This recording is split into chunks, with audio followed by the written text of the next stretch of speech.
Stories of Futures Past presents 5 stories featuring Epidemics. To Pay the Piper by James Blish.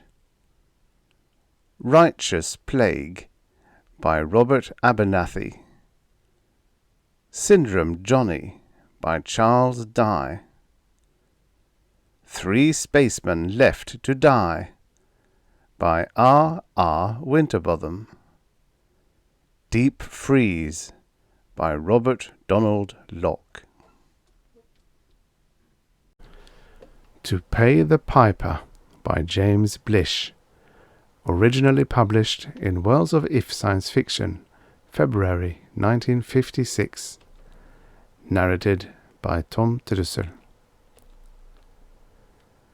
The man in the white jacket stopped at the door marked Re-Education Project, Colonel H. H. Mudgett, Commanding Officer, and waited while the scanner looked him over. He had been through that door 1,000 times, but the scanner made as elaborate a job of it as if it had never seen him before. It always did, for there was always in fact a chance that it had never seen him before, whatever the fallible human beings to whom it reported might think. It went over him from grey, crew-cut poll to reagent-proof shoes, checking his small, wiry body and lean profile against its store silhouettes, tasting and smelling him as dubiously as if he were an orange held in storage 2 days too long. "Name," it said at last. "Carson, Samuel, 32454-0698. Business, Medical Director, Re-Ed 1. While Carson waited, a distant heavy concussion came rolling down upon him through the mile of solid granite about his head. At the same moment, the letters on the door, and everything else inside his cone of vision, blurred distressingly, and a stab of pure pain went lancing through his head. It was the supersonic component of the explosion, and it was harmless, except that it always both hurt and scared him. The light on the door scanner, which had been glowing yellow up to now, flicked back to red again, and the machine began the whole routine all over. The sound bomb had reset it. Carson patiently endured its inspection, gave his name, serial number, and mission once more, and this time got the green. He went in, unfolding as he walked the flimsy square of cheap paper he had been carrying all along. Mudgett looked up from his desk and said at once, "What now?" The physician tossed the square of paper down under Mudgett's eyes. "Summary of the press reaction to Hamlin's speech last night," he said. "The total effect is going against us, Colonel. Unless we can change Hamlin's mind, this outcry to re-educate civilians ahead of soldier is going to lose the war for us. The urge to live on the surface again has been mounting for 10 years. Now it's got a target to focus on. Us." Mudgett chewed on a pencil while he read the summary. A blocky, bulky man, as short as Carson, and with hair as grey and close-cropped. A year ago, Carson would have told him that nobody in Re-Ed could afford to put stray objects in his mouth even once, let alone as a habit. Now Carson just waited. There wasn't a man, or a woman, or a child, of America's surviving 35 million sane people who didn't have some such tick. Not now, not after 25 years of underground life. "He knows it's impossible, doesn't he?" Mudgett demanded abruptly. "Of course he doesn't," Carson said impatiently. "He doesn't know any more about the real nature of the project than the people do. He thinks the educating we do is in some sort of survival technique.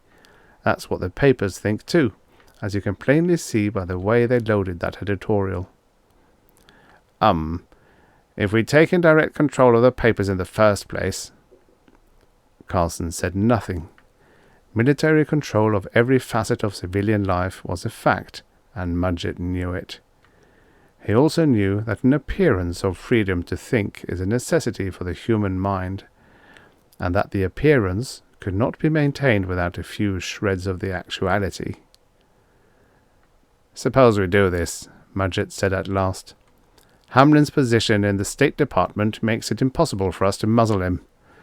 But it ought to be possible to explain to him that no unprotected human being can live on the surface, no matter how many merit badges he has for woodcraft and first aid. Maybe we could even take him on a little trip topside. I'll wager he's never seen it." "And what if he dies up there?" Carson said stonily. "We lose 3/5 of every topside party as it is, and Hamlin's an inexperienced—" "Might be the best thing, mightn't it?" "No," Carson said. "It would look like we'd planned it that way. The papers would have the populace boiling by the next morning." Mudgett groaned and nibbled another double row of indentations around the barrel of the pencil. "There must be something," he said. "There is." "Well?" "Bring the man here and show him just what we are doing. Re-educate him, if necessary. Once we told the newspapers that he'd taken the course, well, who knows? They just might resent it, abusing his clearance privileges and so on." "We'd be violating our basic policy," Mudgett said slowly. "Give the Earth back to the men who fight for it. Still, the idea has some merits." "Hamlin's out in the antechamber right now," Carson said.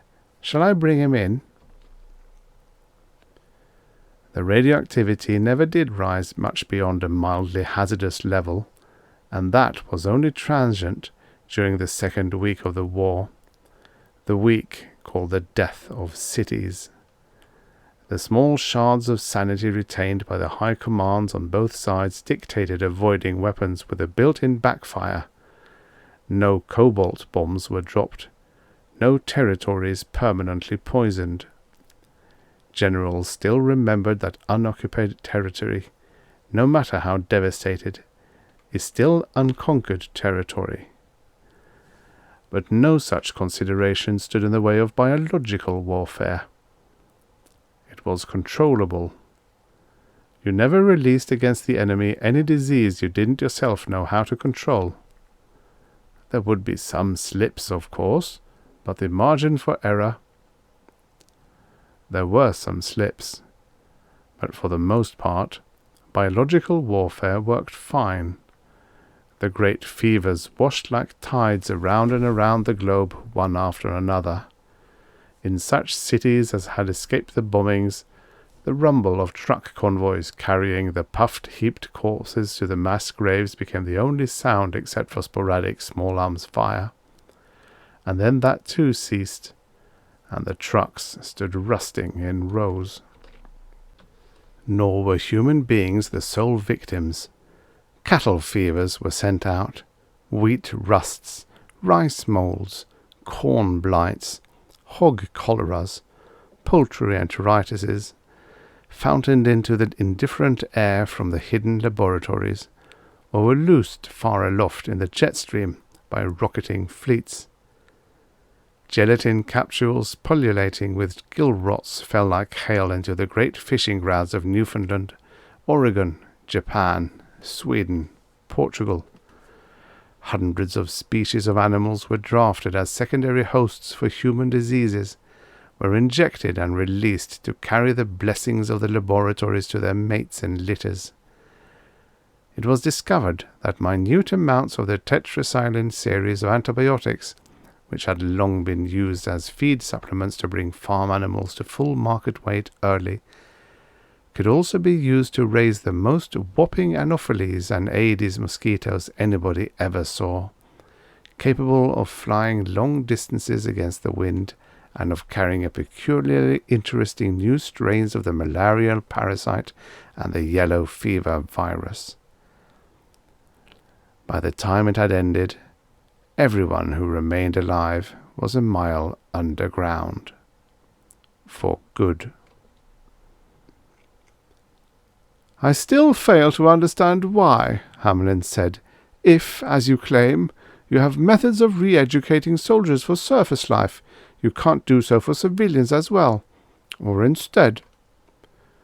The Undersecretary, a tall, spare man, bald on top, and with a heavily creased forehead, spoke with an odd neutral accent, untinged by regionalism, of the trained diplomat, despite the fact that there had been no such thing as a foreign service for nearly half a century.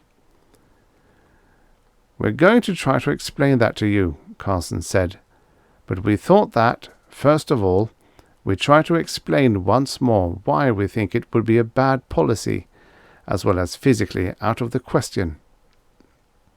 Sure, everybody wants to go topside as soon as possible. Even people who are reconciled to these endless caverns and corridors hope for something better for their children. A glimpse of sunlight, a little rain, the fall of a leaf. That's more important now to all of us than the war, which we don't believe in any longer. That doesn't even make any military sense, since we haven't the numerical strength to occupy the enemy's territory anymore, and they haven't the strength to occupy ours. We understand all that, but we also know that the enemy is intent on prosecuting the war to the end. Extermination is what they say they want on their propaganda broadcasts, and your own department reports that they seem to mean what they say. So we can't give up fighting them. That would be simple suicide. Are you still with me?" "Yes, but I don't see—" "Give me a moment more. If we have to continue to fight, we know this much, that the first of the two sides to get men on the surface again, so as to be able to attack important targets, not just keep them isolated in seas of plagues, will be the side that will bring this war to an end. They know that too. We have good reason to believe that they have a re-education project, and is about as far advanced as ours is." "Look at it this way," Colonel Mudgett burst in unexpectedly. "What we have now is a stalemate. A saboteur occasionally locates one of the underground cities and lets the pestilence into it. Sometimes on our side, sometimes on theirs. But that only happens sporadically, and it's just more of this mutual extermination business, to which we're committed willy-nilly for as long as they are. If we can get troops onto the surface first, we'll be able to scout out their important installations in short order and issue them a surrender ultimatum with teeth in it. They'll take it. The only other course is the sort of slow, mutual suicide we've got now." Hamlin put the tips of his fingers together. "You gentlemen lecture me about policy as if I had never heard the word before. I'm familiar with your arguments for sending soldiers first. You assume that you're familiar with all of mine for starting with civilians, but you're wrong, because some of them haven't been brought up at all outside the department. I'm going to tell you some of them, and I think they'll merit your close attention." Carson shrugged. "I'd like nothing better than to be convinced, Mr. Secretary. Go ahead." "You of all people should know, Dr. Carson, how close our underground society is to a psychotic break. To take a single instance, the number of juvenile gangs roaming these corridors of ours has increased 400% since the rumors about the re-education project began to spread. Or another, the number of individual crimes without motive, crimes committed just to distract the committer from the grinding monotony of the life we all lead, has now passed the total of all other crimes put together. And as for actual insanity, of our 35 million people still unhospitalized, there are 4 million cases of which we know, each one of which should be committed right now for early paranoid schizophrenia, except that were we to commit them, our essential industries would suffer a manpower loss more devastating than anything the enemy has inflicted upon us. Every one of those 4 million persons is a major hazard to his neighbours and to his job. But how can we do without them? And what can we do about the unrecognized subclinical cases, which probably total twice as many? How long can we continue operating without a collapse under such conditions? Carson mopped his brow. I didn't suspect that he had got that far. It has gone that far, Hamlin said icily, and it is accelerating. Your own project has helped to accelerate it. Colonel Mudgett here mentioned the opening of isolated cities to the pestilences. Shall I tell you how Louisville fell? A spy again, I suppose, Mudgett said. No, Colonel, not a spy. A band of vigilantes, of mutineers. I'm familiar with your slogan, the earth to those who fight for it. Do you know the counter-slogan that's circulating among the people? They waited. Hamlin smiled and said, Let's die on the surface. They overwhelmed the military detachment there, put the city administration to death, and blew open the shaft to the surface. About 1,000 people actually made it to the top. Within 24 hours, the city was dead, as the ringleaders had been warned would be the outcome. The warning didn't deter them, nor did it protect the prudent citizens who had no part in the affair. Hamlin leaned forward suddenly. People won't wait to be told when it's their turn to be re-educated. They'll be tired of waiting, tired to the point of insanity of living at the bottom of a hole. They'll just go. And that, gentlemen, will leave the world to the enemy, or more likely, the rats. They alone are immune to everything by now. There was a long silence. At last Carson said mildly, Why aren't we immune to everything by now? Why? The new generations. They've never been exposed. We still have a reservoir of older people who lived through the war. People who had one or several of the new diseases that swept the world. Some as many as 5, and yet recovered. They still have their immunities. We know. We've tested them. We know from sampling that no new disease has been introduced by either side in over 10 years now. Against all the known ones, we have immunization techniques, anti-sera, antibiotics, and so on. I suppose you get your shots every 6 months like all the rest of us. We should all be very hard to infect now, and such infections as do take should run mild courses. Carson held the Undersecretary's eyes grimly. Now answer me this question. Why is it that, despite all these protections, every single person in an open city dies? I don't know, Hamlin said, staring at each of them in turn. By your showing, some of them should recover.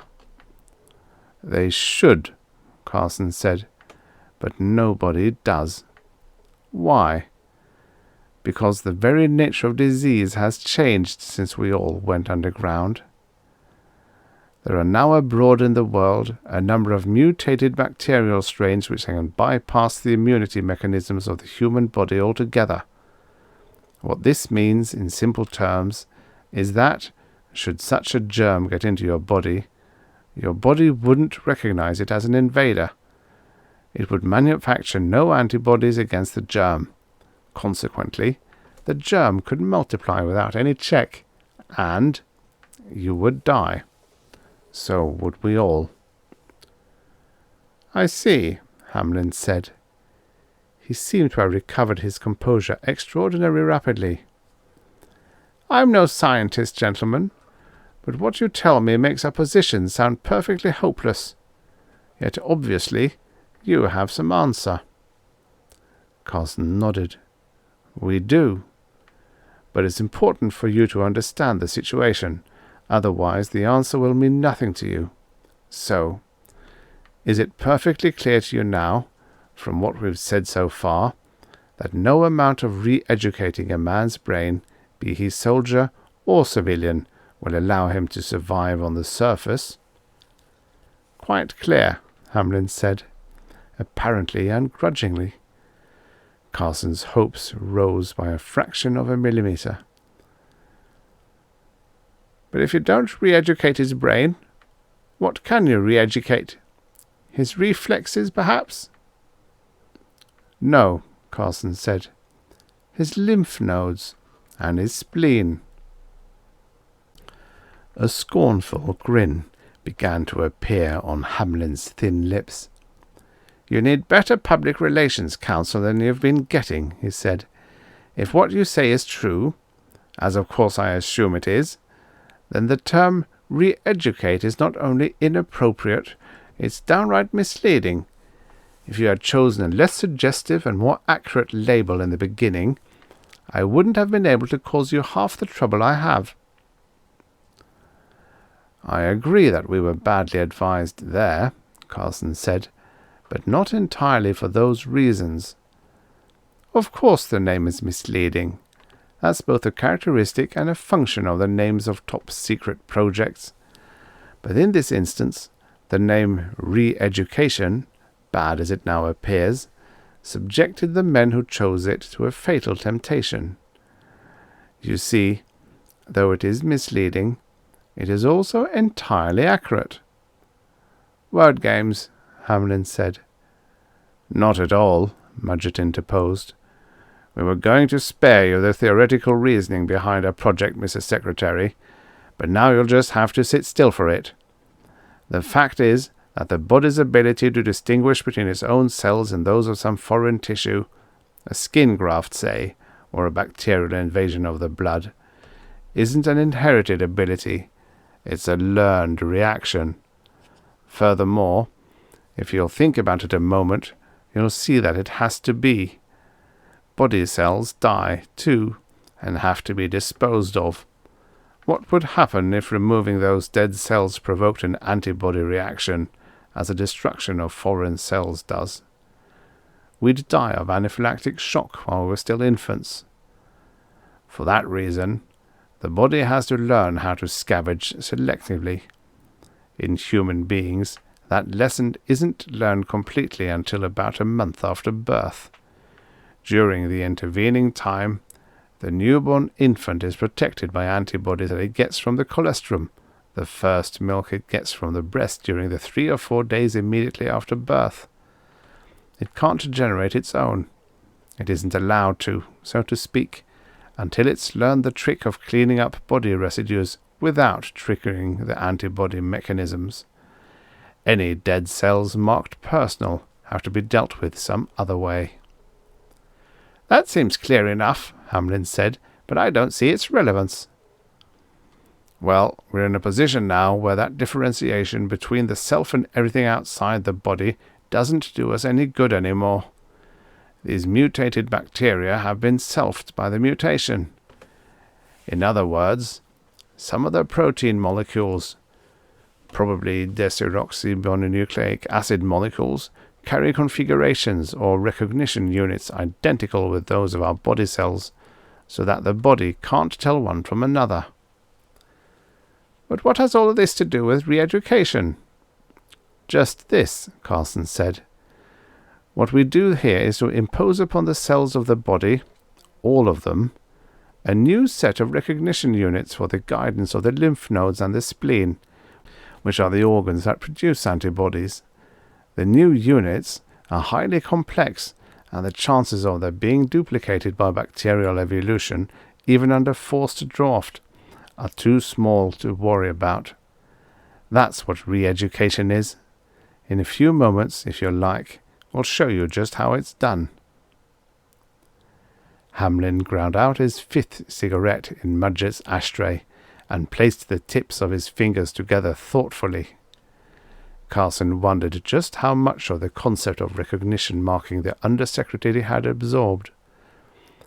It had to be admitted that he was astonishingly quick to take hold of abstract ideas, but the self-marker theory of immunity was, like everything else in immunology, almost impossible to explain to laymen, no matter how intelligent. This process, Hamlin said hesitantly, it takes a long time? About 6 hours per subject, and we can handle only one man at a time. That means that we can count on putting no more than 7,000 troops into the field by the turn of the century. Every one will have to be a highly trained specialist if we're to bring the war to a quick conclusion. Which means no civilians, Hamlin said. I see. I'm not entirely convinced, but by all means, let's see how it's done. Once inside, the Under-Secretary tried his best to look everywhere at once. The room cut into the rock was roughly 200 feet high. Most of it was occupied by the bulk of the re-education monitor, a mechanism as tall as a 15-story building and about a city block square. Guards watched it on all sides, and the face of the machine swarmed with technicians. "Incredible," Hamlin murmured. "That enormous object can process only one man at a time?" "That's right," Mudgett said. "Luckily, it doesn't have to treat all the body cells directly. It works through the blood, reselfing the cells by means of small changes in the serum chemistry." "What kind of changes?" "Well," Carson said, choosing each word carefully, "that's more or less a graveyard secret, Mr. Secretary. We can tell you this much. The machine uses a vast array of crystalline complex sugars which behave rather like the blood group and type proteins. They're fed into the serum in minute amounts under feedback control of second-by-second analysis of the blood. The computations involved in deciding upon the amount and the precise nature of each introduced chemical are highly complex, hence the size of the machine. It is, in its major effect, an artificial kidney." "I've seen artificial kidneys in the hospitals," Hamlin said, frowning. "They're rather compact affairs." "Because all they do is remove waste products from the patient's blood and restore the fluid and electrolyte balance. Those are very minor renal functions in the higher mammals. The organ's main duty is chemical control of immunity. If Burnett and Fenner had known that back in 1949, when the selfing theory was being formulated, we'd have had re-education long before now." "Most of the machine size is due to the computation section," Mudgett emphasized. "In the body, the brainstem does those computations as part of maintaining homeostasis. But we can't reach the brainstem from outside. It's not under conscious control. Once the body is re-selfed, it will retrain the thalamus where we can't." Suddenly, two swinging doors at the base of the machine were pushed apart, and a mobile operating table came through, guided by two attendants. There was a form on it, covered to the chin with a sheet. The face above the sheet was immobile and almost as white. Hamlin watched the table go out of the huge cavern with visibly mixed emotions. He said, "This process, it's painful?" "No, not exactly," Carson said. The motive behind the question interested him hugely, but he didn't dare show it. "But any fooling around with the immunity mechanisms can give rise to symptoms, fever, general malaise, and so on. We try to protect our subjects by giving them a light shock anesthesia first." "Shock?" Hamlin repeated.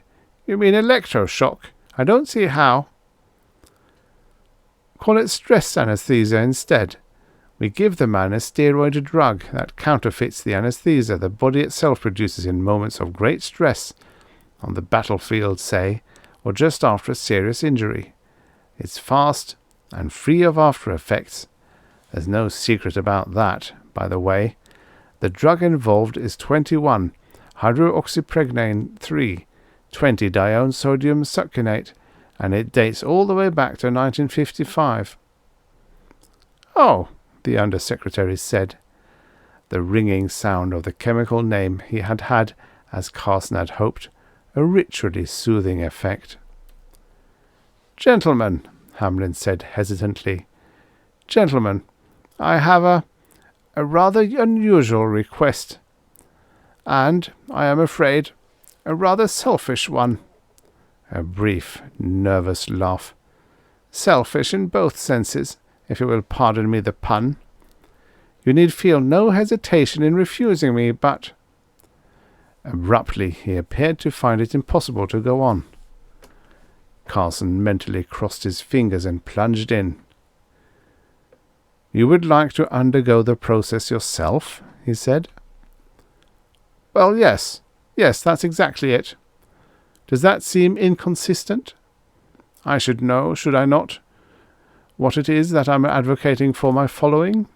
Know it intimately, from personal experience, not just theory. Of course, I realize that it would conflict with your policy, but I assure you I wouldn't try to turn it to any political advantage. None whatsoever. And perhaps it wouldn't be too great a lapse of policy to process just one civilian among your 7,000 soldiers. Subverted, by God! Carson looked at Mudgett with a firmly straight face. It wouldn't do to accept too quickly. But Hamlin was rushing on, almost chattering now. I can understand your hesitation. You must feel that I'm trying to gain some advantage, or even to get to the surface ahead of my fellow men. If it will set your minds at rest, I would be glad to enlist in your advance army. Before 5 years are up, I could surely learn some technical skill which would make me useful to the expedition. If you would prepare papers to that effect, I'd be happy to sign them. That's hardly necessary, Mudgett said. After you're re-educated, we can simply announce the fact and say that you're agreed to join the advance party when the time comes. Ah, Hamlin said, I see the difficulty. Now that would make my position quite impossible. If there is no other way... Excuse us a moment, Carson said. Hamlin bowed, and the doctor pulled Mudgett off out of earshot. Don't overplay it, he murmured. You're tipping our hand with that talk about a press release, Colonel. He's offering us a bribe, but he's plenty smart enough to see that the price you're suggesting is that of his whole political career. He won't pay that much. What then? Mudgett whispered hoarsely. Get somebody to prepare the kind of informal contract he suggested. Offer to put it under security seal so he won't be able to show it to the press at all. He'll know well enough that such a seal can be broken if our policy ever comes before a presidential review, and that will restrain him from forcing such a review. Let's not demand too much. Once he's been re-educated, he'll have to live the rest of the 5 years with the knowledge that he can live topside any time he wants to try it, and he hasn't had the discipline our men have had. It's my bet that he'll goof off before the 5 years are up, and good riddance. They went back to Hamlin, who was watching the machine and humming in a painfully abstracted manner.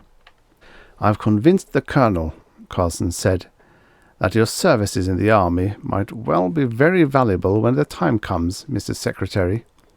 If you'll sign up, we'll put the papers under security seal for your own protection, and then I think we can fit you into our treatment program today. I'm grateful to you, Dr. Carson, Hamlin said. Very grateful indeed. 5 minutes after his injection, Hamlin was as peaceful as a flounder and was rolled through the swinging doors. An hour's discussion of the probable outcome, carried on in the privacy of Mudgett's office, bore very little additional fruit, however. It's our only course, Carson said. It's what we hope to gain from his visit, duly modified by circumstances. It all comes down to this. Hamlin's compromised himself, and he knows it. But, Mudgett said, suppose he was right. What about all that talk of him about mass insanity? I'm sure it's true, Carson said, his voice trembling slightly despite his best efforts at control. It's going to be rougher than ever down here for the next 5 years, Colonel. Our only consolation is that the enemy must have exactly the same problem, and if we can beat them to the surface... Sst! Mudgett said. Carson had already broken off his sentence. He wondered why the scanner gave man such a hard time outside that door, then admitted him without any warning to the people on the other side. Couldn't the damn thing be trained to knock? The newcomer was a page from the hematology section.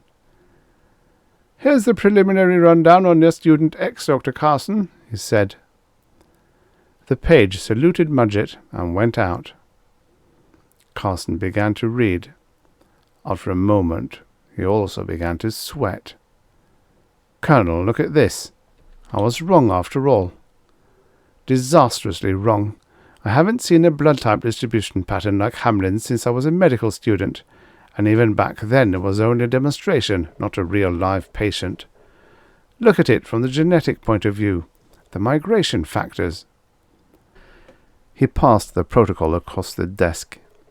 Mudgett was not by background a scientist, but he was an enormously able administrator, of the breed that makes it his business to know the technicalities of which any project ultimately rests.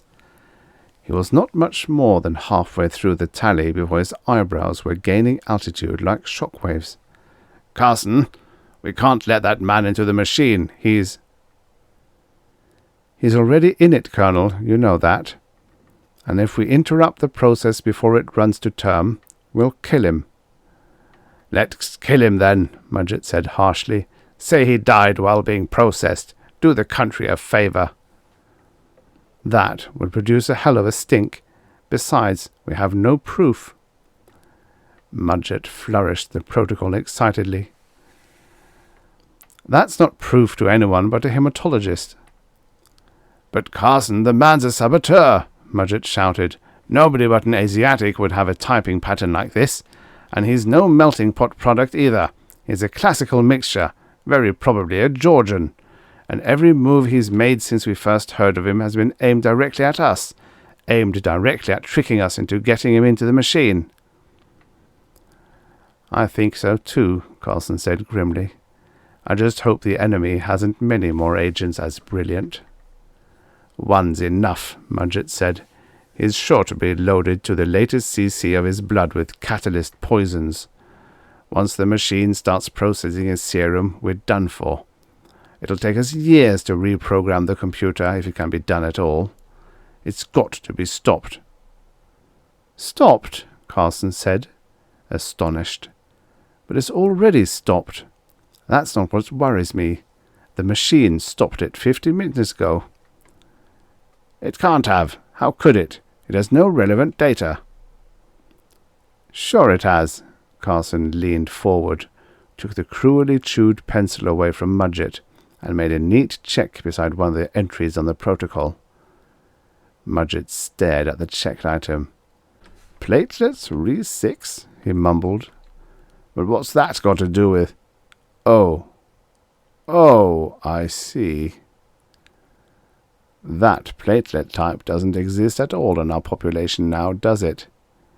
Never seen it before myself, at least." "No," Carson said, grinning wolfishly. "It never was common in the West, and the pogrom of 1981 wiped it out. That's something the enemy couldn't know, but the machine knows it. As soon as it gives him the standard anti-EV desensitization shot, his platelets will begin to dissolve, and he'll be rejected for incipient thrombocytopenia." He laughed.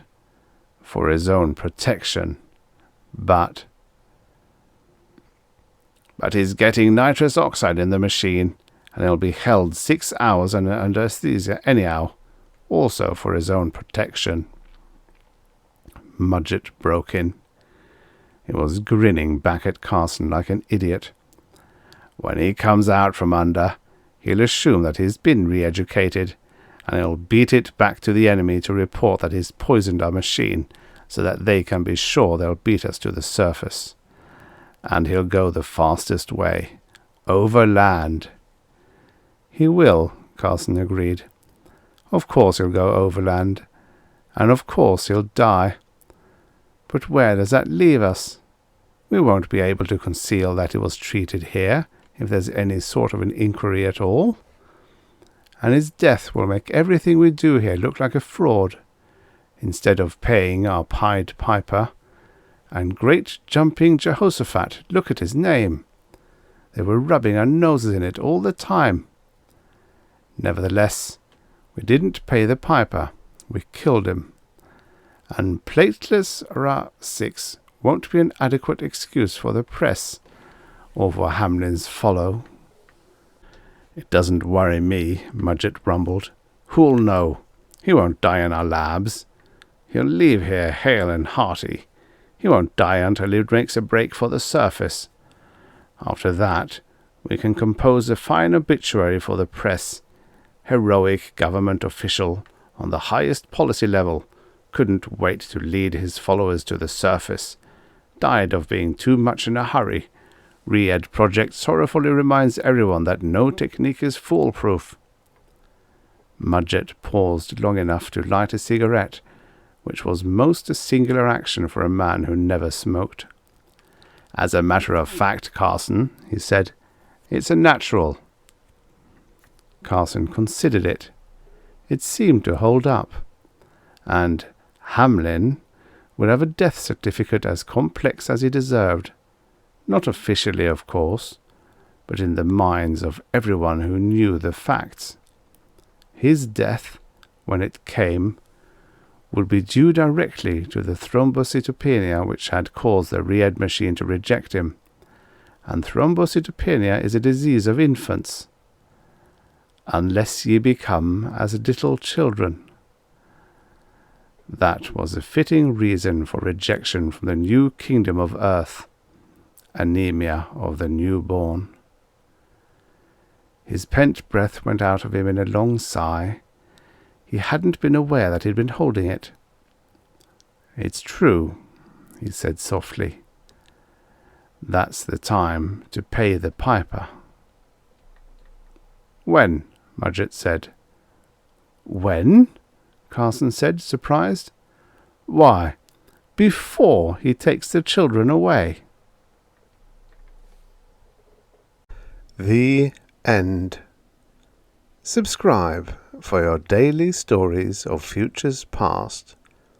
And now, for the next story. Righteous Plague by Robert Abernathy. Originally published in Science Fiction Quarterly, May 1951. Narrated by Tom Trussel. The ugly, high-backed truck splashed heavily through the puddles of the weedy road. Just before it reached a curve, it swayed and slithered as the brakes locked suddenly. A man had come stumbling from the rain-wet bushes. He paused now, stared dully at the halted, angrily grumbling monster. An officer heaved himself out of the seat beside the driver, cursed irritably, flung open the door, and swung out onto the running board. A malevolently superhuman figure in his panoply of snouted mask and rubberized armor. His gloved hand lifted, sliding a long-barreled automatic from its worn holster, aiming. At the shot's crash, the man from the thicket stiffened and toppled into the mud, where he writhed painfully. 2 more bullets, carefully placed, put a stop to that.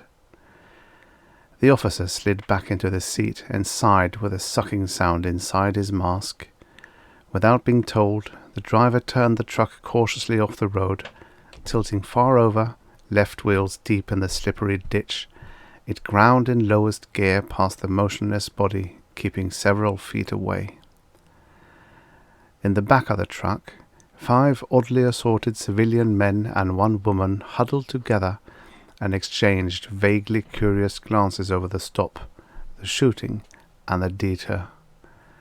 Then, as the machine climbed back onto the roadbed and they could see the corpse sprawled in the way behind, the interest left their faces. They reflected only the emptiness of the grey sky, the hopelessness of the sodden fields and woods they passed. The prisoners might have found the weather appropriate for death. They did not speak of that, because they knew they were on their way to die. but the masked and armed soldiers who sat nervously watching them, rifles clutched between their knees, did speak of death, and made sour jokes about it.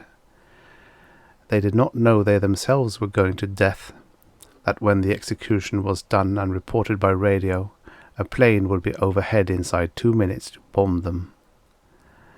That would take place by order of the dictatura, that is, by the sovereign will of the people, expressed by its executive council, which was responsible directly to the dictator. Naturally, it was the people's will that no one come out of a plague spot, for the people feared death. Joseph Hughes said as much to the pale, underfed-looking young man who crouched beside him in the bed of the truck. The gas-proof clothing, he added, protects nothing but morale, and these men's morale needs to last only until their job is done. The young man looked at him fixedly, seeing grey hair, a firm-lined face, and a suit that had been expensively respectable. They did not know each other's names. All the trials had been separate. Each prisoner had been told that the other, whom for the most part he had never heard of, had confessed the whole plot. "What makes you think so?" "I know a good deal of the dictator's ways," said Hughes quietly. "I used to be well acquainted with him." "You were close to him? Who are you?" "My name is Joseph Hughes." "Dr. Hughes." The pale young man's eyes widened as he repeated the name the way the newspapers had printed it so often. He edged a little away from the other, jostling the woman beside him. She too stared with haunted eyes, and her lips framed the name in a whisper. The rest of the condemned, a large rough man in a workman's faded blue, a little Jew with twitching hands, and another youth who, like Hughes's neighbour, had evidently been a student, looked at him also, with an expression compounded of wonder, fear, and hate. Behind their masks, fixed eyes and bayonets gleaming, the guards sat stony-faced. They were trained to be blind, deaf, and dumb, and on occasion oblivious of smells, in the stern fulfilment of duty. "You are the Dr. Hughes?" whispered the woman with a flicker of interest. "The man who loosed the plague on the world?" He nodded and stared at his knees. "It is true," he said slowly, "that I was a military bacteriologist, one of the best. It is only an accident that I was anything more. I have made my share of mistakes. Most of us have been patriots at one time or another, else there could have been no victory." Hughes noted wryly how strong the indoctrination of his mind was, relegating the world war to the realm of obscene taboos, and leaving only victory permissible. But he lifted his grey head and looked candidly into their faces. "When I loosed the plague, as you put it, I was not being a patriot, and I do not think I was making a mistake." They stared at him with bleak eyes. Hughes said almost pleadingly, "I believe you are all members of the Witness of the Lord, who are prescribed for maintaining that the plague is a punishment decreed against a sinful world. From that standpoint, surely I am not to blame for having acted as an instrument of divine justice." It was as if he appealed for judgment to these strangers, to whom he was united in the intimate community of a grave that must be shared. "He's right," said the Jew, and smiled a little, even then, with pleasure at a point well made. "We're inconsistent if we blame him." There was a lightening in their wan, drained faces, mostly of relief at being told that they need not spend those last few minutes in hating. The woman's reaction was strongest. She leaned forward, eyes suddenly feverish. "Do you believe as we do, then? Did you know you were guided when—" The scientist said wearily, "I have seen no visions. I have heard no voices. Still, I do not feel responsible for what has come on the world through me. In the plenum of probabilities, what may be, will be." Doctor, beyond your universal probabilities, there must be a power that chooses among them. The young student spoke with the quiet conviction of a man in whom knowledge and faith are at peace. We must accept that power, or the logic by which it chooses among the possible worlds, as good, the definition of good. You should see that, now, if ever before. He quoted Goethe.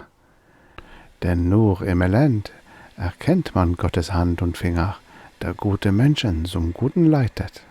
Huge looked out through the rear of the truck at the grey landscape rumbling away, and guessed that the journey's end was still 15 minutes ahead, unless his knowledge of how the dictator's mind worked failed him.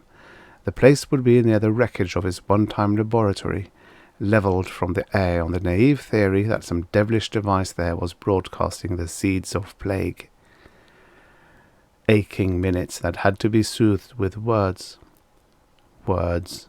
God, fate, hope, hereafter, or a man's last support when everything else has given way. So you accept the plague as good. I saw one of your propaganda sheets with the phrase judgment virus. An apt name, but it does not judge as men do. It has its own peculiar standards, that virus, I found. Huge's voice was level, colourless. He did not look at the others to hold their attention or to see if they were listening. I will tell you what it is. Huge was busy in the microscope room, examining tissue from the latest run of test animals, when the communicator buzzed and told him that the dictator had arrived and wanted to see him at once. He left the room by way of an airlock, in which, dictatorial summons notwithstanding, he spent full 5 minutes under a spray of disinfectant chemicals and radiations. After the lock had cleared, he stripped off the airtight armour he wore without touching any of its outer surfaces, and left the chamber quickly. The dictator's visit was a signal mark of Huge's importance, or at least that of his virus research. There was no doubt that Huge was highly thought of and trusted. His dossier was that of a man who extended his scientist's worship of truth even into the very different field of human relations. The dictatura could use such men.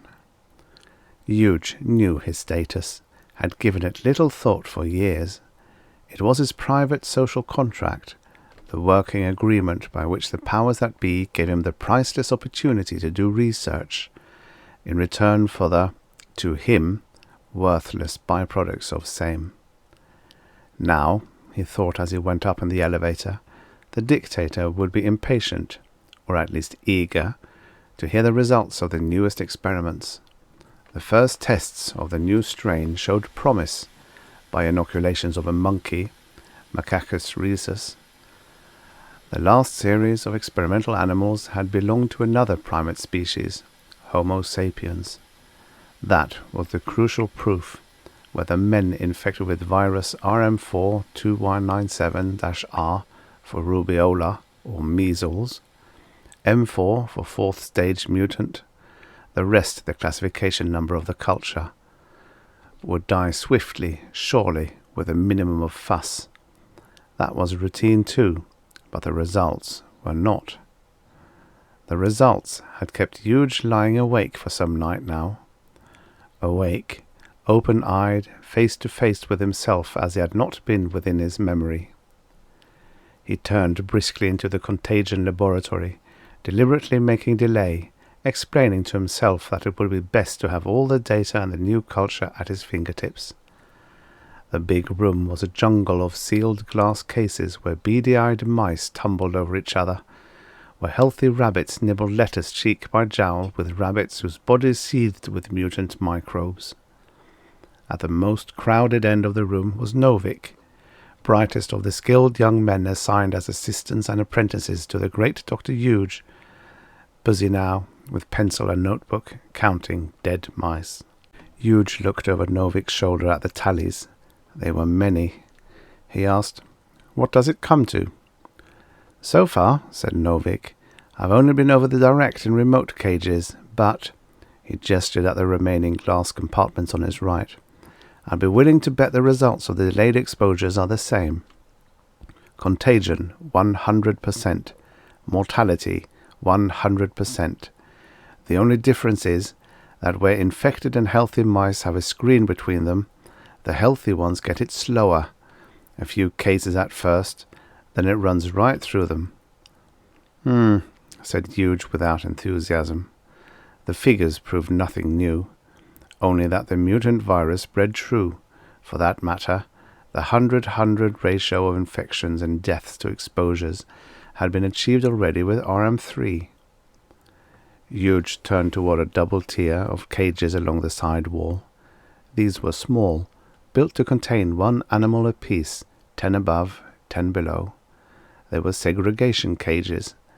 The lower tier was wired to a wall plug through a transformer and a mildly remarkable device, consisting of 2 slowly revolving eccentric wheels and a relay, which ensured that the metal floor of the 10 cages should be slightly electrified at irregular intervals. Said Huge again, surveying the victims of his unorthodox experiment. Of the 10 mice in the bottom cages, not all were dead. They had been exposed to the virus RM4 somewhat later than those in the large cases, after the first tests on human beings, but those that still lived were obviously breathing their last. In the upper tier, though, 7 mice were still bright-eyed and alert. 2 were dead, and a third lay on its side, panting and bedraggled. Huge swung back to Novik.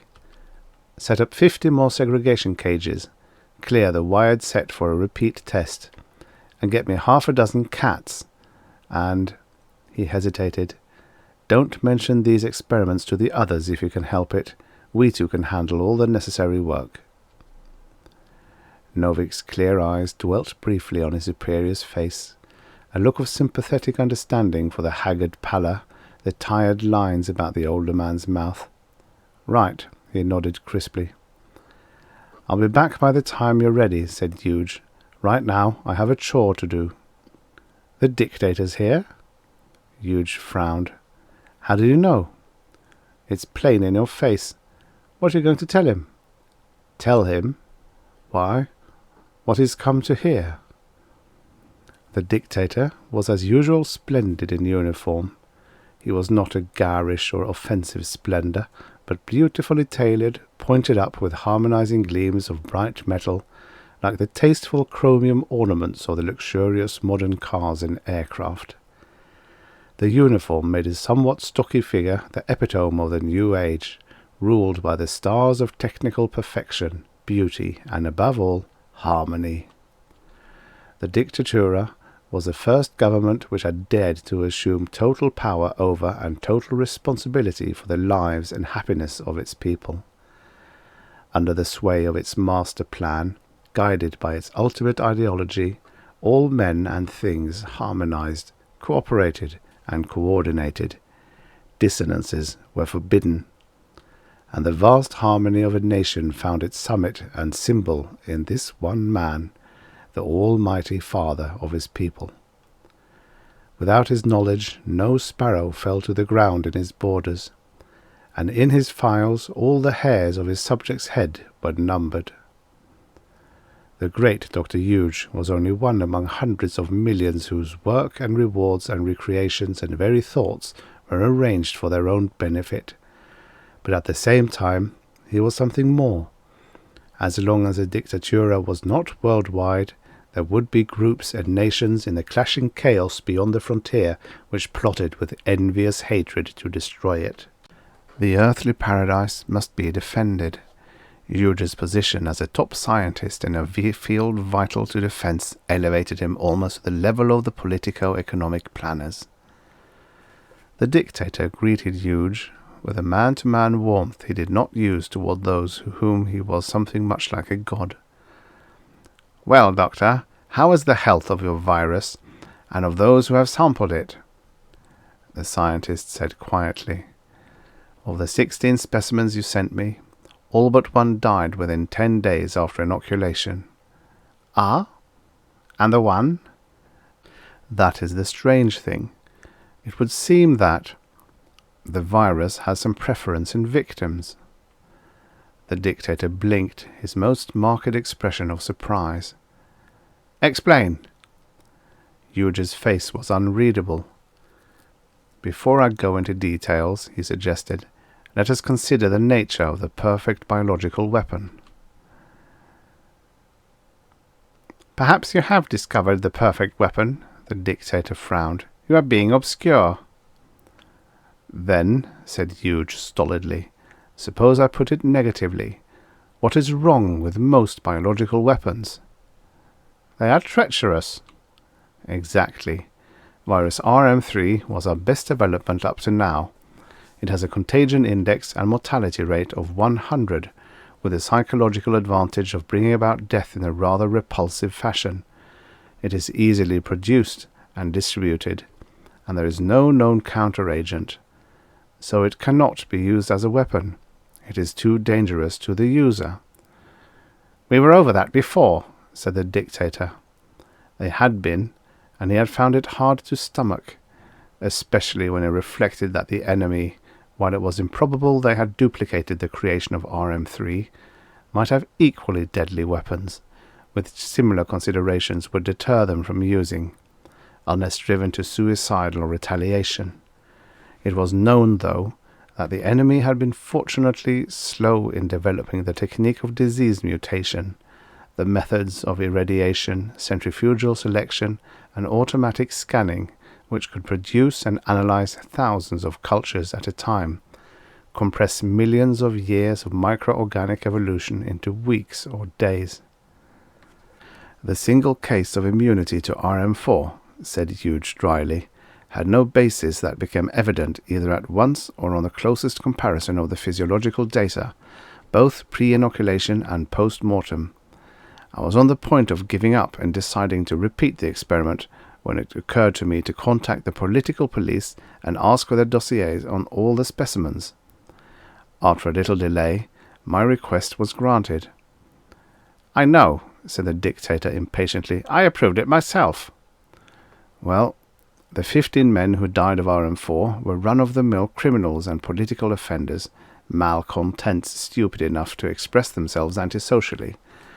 But the survivor was a witness of the Lord, a religious maniac, arrested for overstepping the limits of toleration in an impromptu sermon. A man of scanty intelligence, barely above the euthanasia level. Those facts, however, were less interesting than the letter attached to the dossier. It stated that, after a review of the case inspired by my particular interest in it, the political police had concluded that the man's arrest had been a mistake. You know that those fanatics, though not our most desirable elements, are mostly harmless and even useful, with their whatever is right theology. This one's loyalty seemed to have been beyond question." The dictator's eyes glowed with a sudden energy. "When the Popo admits a mistake, there's really been one." His breath whistled between his teeth. "I begin to see." He started pacing up and down the room. "The perfect weapon. An intelligent virus." "Not intelligent," denied Huge heavily. "The day we develop a thinking virus here, a thing I do not believe possible, I will call for an atomic bomb to be dropped on the laboratory. RM4, evolved from an encephalitic measles strain, attacks primarily the brain, as it seems now, only certain types of brains. Of course, the data are insufficient. Some of the lower animals tested were immune, but you can't draw safe analogies between animals and men. I'll need more human material." "You'll get it." The dictator halted and stood very straight, glittering impressively in his uniform. "How many?"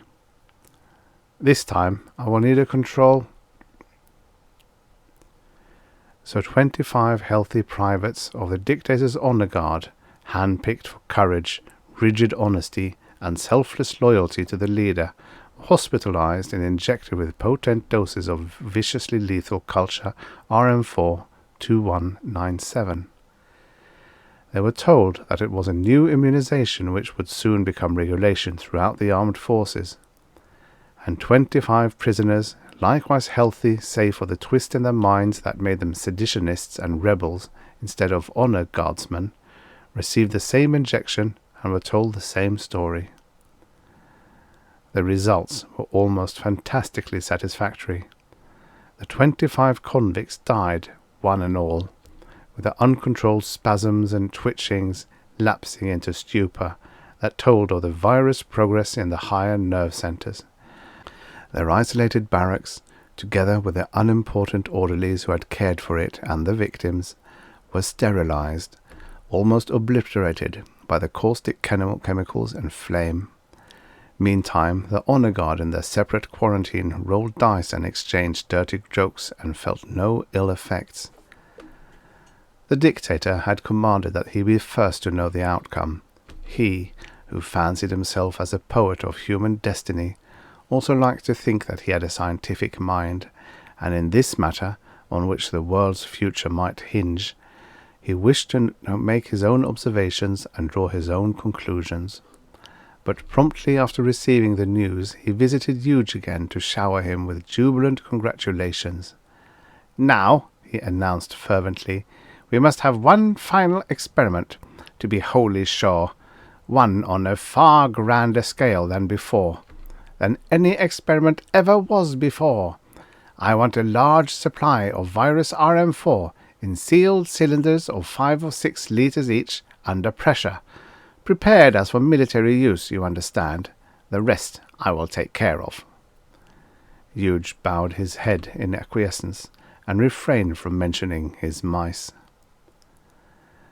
Long rows of glass cells, where mice lived and died by 1s and 2s and 3s, were in the contagion laboratory, where by Huge's orders only he and Novik worked now. Less flamboyantly than the dictator, Huge liked to be sure, and he repeated his experiments doggedly until the statistical results levelled off at well-defined norms. Infected mice, segregated in solitary confinement, developed symptoms and died in the ratio of 65 out of 100. Among similarly exposed animals distributed 2 to a cage, the mortality averaged somewhat over 87%. In 3s, 96%. And when he tried isolating 100 mice, 4 to a cage, all of them died. In every case, if one mouse in the group took the disease, so did the rest. That was not unreasonable. Re-exposure by contact with more susceptible specimens. But Huge played with his apparent immunes. He rigged a number of cages so that occupants, their food and their water were constantly under a fine mist of virus poison, and only a couple of them died. Then, with difficulty and some danger, working in armour, he opened the cages and shifted the living mice about, breaking up groups and creating new ones.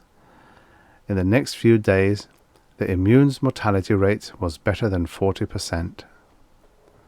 And in an adjoining storeroom, cleared for the purpose, Huge set up another and cruder experiment.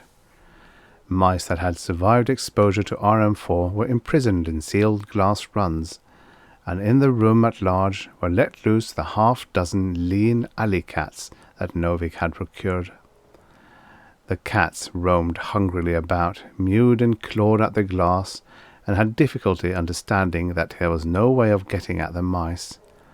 And the mice, likewise deceived, ran and squeaked in terror, and quickly succumbed to the convulsions and lethargy of encephalitis. But when he provided opaque shelters, where the mice could conceal themselves part of the time, most of them remained immune. The cats, Huge determined, were wholly immune.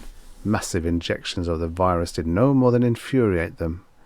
Sleeping fitfully in the small hours, he had nightmares in which the carnivora inherited an earth from which men and rodents had vanished. That was only one of his nightmares. He was as phlegmatic as a man need be in his high line of work. But now his peace of mind had gone glimmering, and he was at odds with his world. From the time when mature reflection had replaced the last sparks of youthful rebellion in him, he had been a faithful and coddled servant of the dictatura, but now he was increasingly certain that his failure to make known his new data was treason. A fatalistic streak tried to comfort him, whispering that even if he spoke it would make no difference. Of only one thing was he sure. He wanted to know. The dictator took some time in the preparation of the experiment. A city of 20,000 people had to be isolated temporarily from the rest of the country, and unobtrusively surrounded with troops, guns, and bombers, in case things went disastrously wrong. The isolation was accomplished by means of a complete embargo on land and air transportation out of the test area, only an hour before a few small planes droned over the city, trailing an impalpable and invisible mist of virus-laden solution. The published and broadcast reason for the emergency measures was truthfully plausible.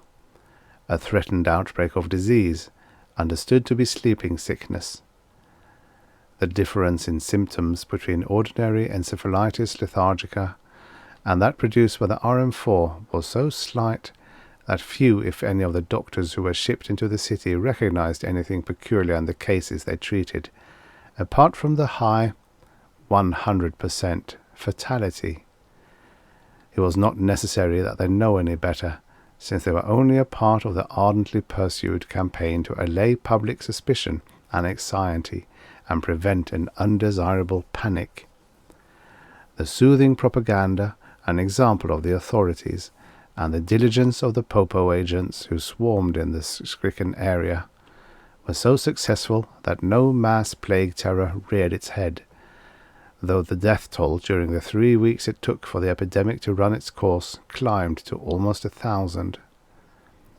Several doctors and a couple of secret policemen contracted the disease, and of course died. That was fair enough, but a far more untoward incident came near marring the dictator's pleasure in this experiment. Chaber, the Popo chief, crossing the country on one of his frequent incognito tours, happened to be caught in the test city's railway station by the travel interdict. It took him more than an hour to convince the distracted officials in charge of enforcing the ban that a man in his position was above such things, so that he and his aides were still there when the virus-carrying planes did their job. The dictator, receiving belated word, was furious. A flying squad of honor guardsmen intercepted Chaber's private train, ran it into a siding, and held the police chief and his staff there in something very like arrest. True, the dictator sent a message to assure Chaber that the quarantine was a purely temporary result of someone else's mistake, and that matters would soon be cleared up. For Chaber they never were. He died 8 days later in the coma of RM4 infection. Most of his aides preceded or followed him by a day or so, and when the last radio's reports indicated that the contagion was spreading to the guards, the dictator gave horrified orders, and the plague-infested train was set on fire by incendiary bombs. About the same time, past 1 o'clock in the morning, Dr. Hughes was dragged out of bed and hauled unceremoniously before the dictator. The scientist listened dispassionately to his first news of Chaber's misfortune and to excited demands for an explanation. He was more at peace with himself now than he had been for long. He was prepared to lie coldly and directly, to ensure the unfolding of events to their logical conclusion. But no lie seemed to be needed yet. "I would suggest," said Hughes calmly, "that you impound the deceased papers and personal effects, and subject them to rigorous examination. You may find the reason for his death, about which I know no more than you." Hughes cooled his heels under house arrest for 24 hours before he was summoned again to the dictator's presence. The leader was himself again. He greeted Hughes with that warm smile which had made more impressionable men fall at his feet in adoration. "You were right, Doctor. The man was, if not an actual traitor, at least a potential one. He was slyly subverting the loyalty of his immediate subordinates with the idea of making himself paramount in the government.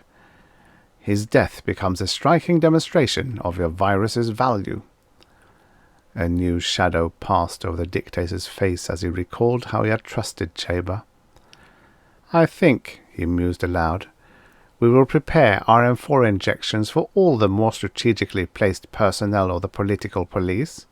And yes, the guards too. Eventually it would be a good idea to blanket the whole country with the virus." The dictator brightened again. For the rest, the results of the large-scale test were highly gratifying. "Indeed," said Huge without surprise. "You can study the figures if you like. Comparison of the death list with police files shows that the vast majority of the affected were people with criminal records or known deviationist tendencies. A city rid of human vermin at one stroke. Now nothing can stop us." "No," said Huge. The dictatura worked fast. The new mass-production, forced culture techniques obviated the difficulties of producing great quantities of the new virus within a short period, and when the armed forces received the order for the minor operation of occupying two small, ideologically hostile countries on the border, there was already enough RM4 on hand for a major war. In that lightning trial campaign, the new weapon was still used sparingly and with caution. In combination with more conventional offensive measures, it proved itself nobly.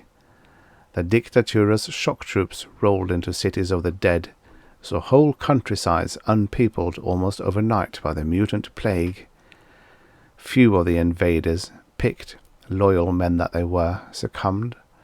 But even after the guns had fallen silent, the pestilence continued to stalk unchecked and uncheckable among the subjected peoples. The dictator weighed the reports that piled up on his desk. The plague's existence and origin were no longer secrets to anyone whose knowledge or lack of it mattered. The dictatura's most potent rival had already closed its borders and begun a formidable mobilization. The time for a public announcement had arrived. The enemy would fear to believe it, but the revelation of the invincible weapon would do wonders for home morale. Novik walked the streets in a daze, torn by recurring doubts. He had left the laboratory and flown to the capital without Dr. Huge's knowledge, but now the image of the grey scientist, his approval of Novik, his trust in Novik, rose up to torment him. He could not even guess at Huge's motives, but he felt morally certain they were against the nation's interests, and the nation, he knew as everyone knew today, was on the threshold of war, of victory. That was the word that had been given them for years with their food and drink, held shining before them upon the straight and narrow way. The air was filled with victory. It blared and glared from the public television screens on the street corners, in brazen anthems, in a familiar voice that swelled in triumphant oratory, battered its phrases into Novik's numb consciousness. "Announcement to the people. The day, the hour are at hand. Victory! Against the corrupt and vicious barbarians, the slimy foes of progress, the enslavers of humanity. Victory!" From all the corners, from the big screens, glittered the dictator, above the crowds that gathered and shoved each other and hurrahed his words. Novik stared with smarting eyes. His head buzzed, and he could not assemble his thoughts. He turned away and plodded on, and on. The next corner met again the voice and gestures of the leader, his compelling gaze from the glowing screen. "History demands us that we prevail. If any fresh proof of that fact were needed, as all of you know that it is not, it would be provided by the new scientific discovery, which at the same time reaffirms the fundamental objective truth of our way of life and thought, and provides us with the ultimate weapon for enforcing our way on the backward regions of the world. Only evil men, warped minds oppose us. The virus attacks such minds and completes the ruin which their own perversion has begun. Those who are clean and upright in thought and deed, loyal to their fatherland and the great idea of the dictatura, have nothing to fear from it. They are immune. Therefore, we can use it as a weapon without apprehension or compunction, for it shall only be wiping out the vermin of the earth." Novik started to run. Heart thudding, breath rasping in his throat, he shouldered through the ecstatically listening crowds. In their ears he screamed, "It's not so! We mustn't use it!" They stared after him. Some shouted, "Stop him!" But no one wanted to miss the dictator's epoch-making speech. It was over a mile to the dictatorial palace, and Novik ran all the way. He was reeling with exhaustion when he got there, and he had to lean against a pillar and wrestle with nausea for a time before he was able to produce his wallet and show the card in it to the tall guardsman at the gate. The guardsman raised his eyebrows. The dishevelled and panting young man before him didn't look much like a Popo agent.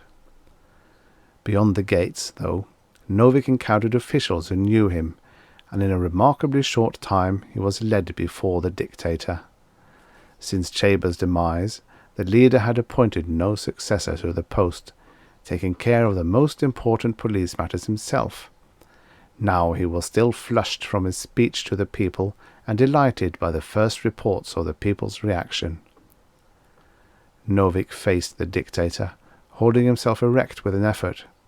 He said thickly, "Agent Novik reporting, sir. In the case of Dr. Joseph Huge." "What's the matter with you?" The dictator stared at him from under knitting brows. "Are you drunk?" "He's a traitor," said Novik. "He has withheld information, vital to defense." "Eh? You mean Huge? What information?" "His experiments. The mice. Been doing them for months." "For months? Then why haven't you reported it before?"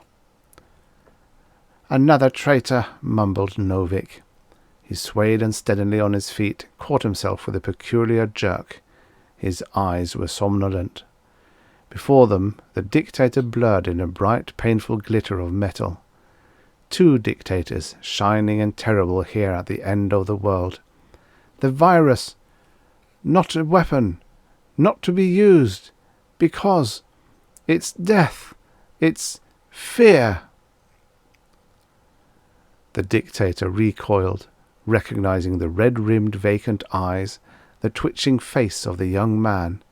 He opened his mouth to say too much and held his breath. Then he stiffened and ordered harshly, "Take him! Take him away!" During the speech to the people, the first rockets had already risen from their scattered launching sites and were soaring at 10, 15, 20 miles per second over continents and oceans. The enemy was not unprepared. His immensely complex and expensive systems of warning and defense, radar-eyed, electric-nerved and robot-brained, were fully on.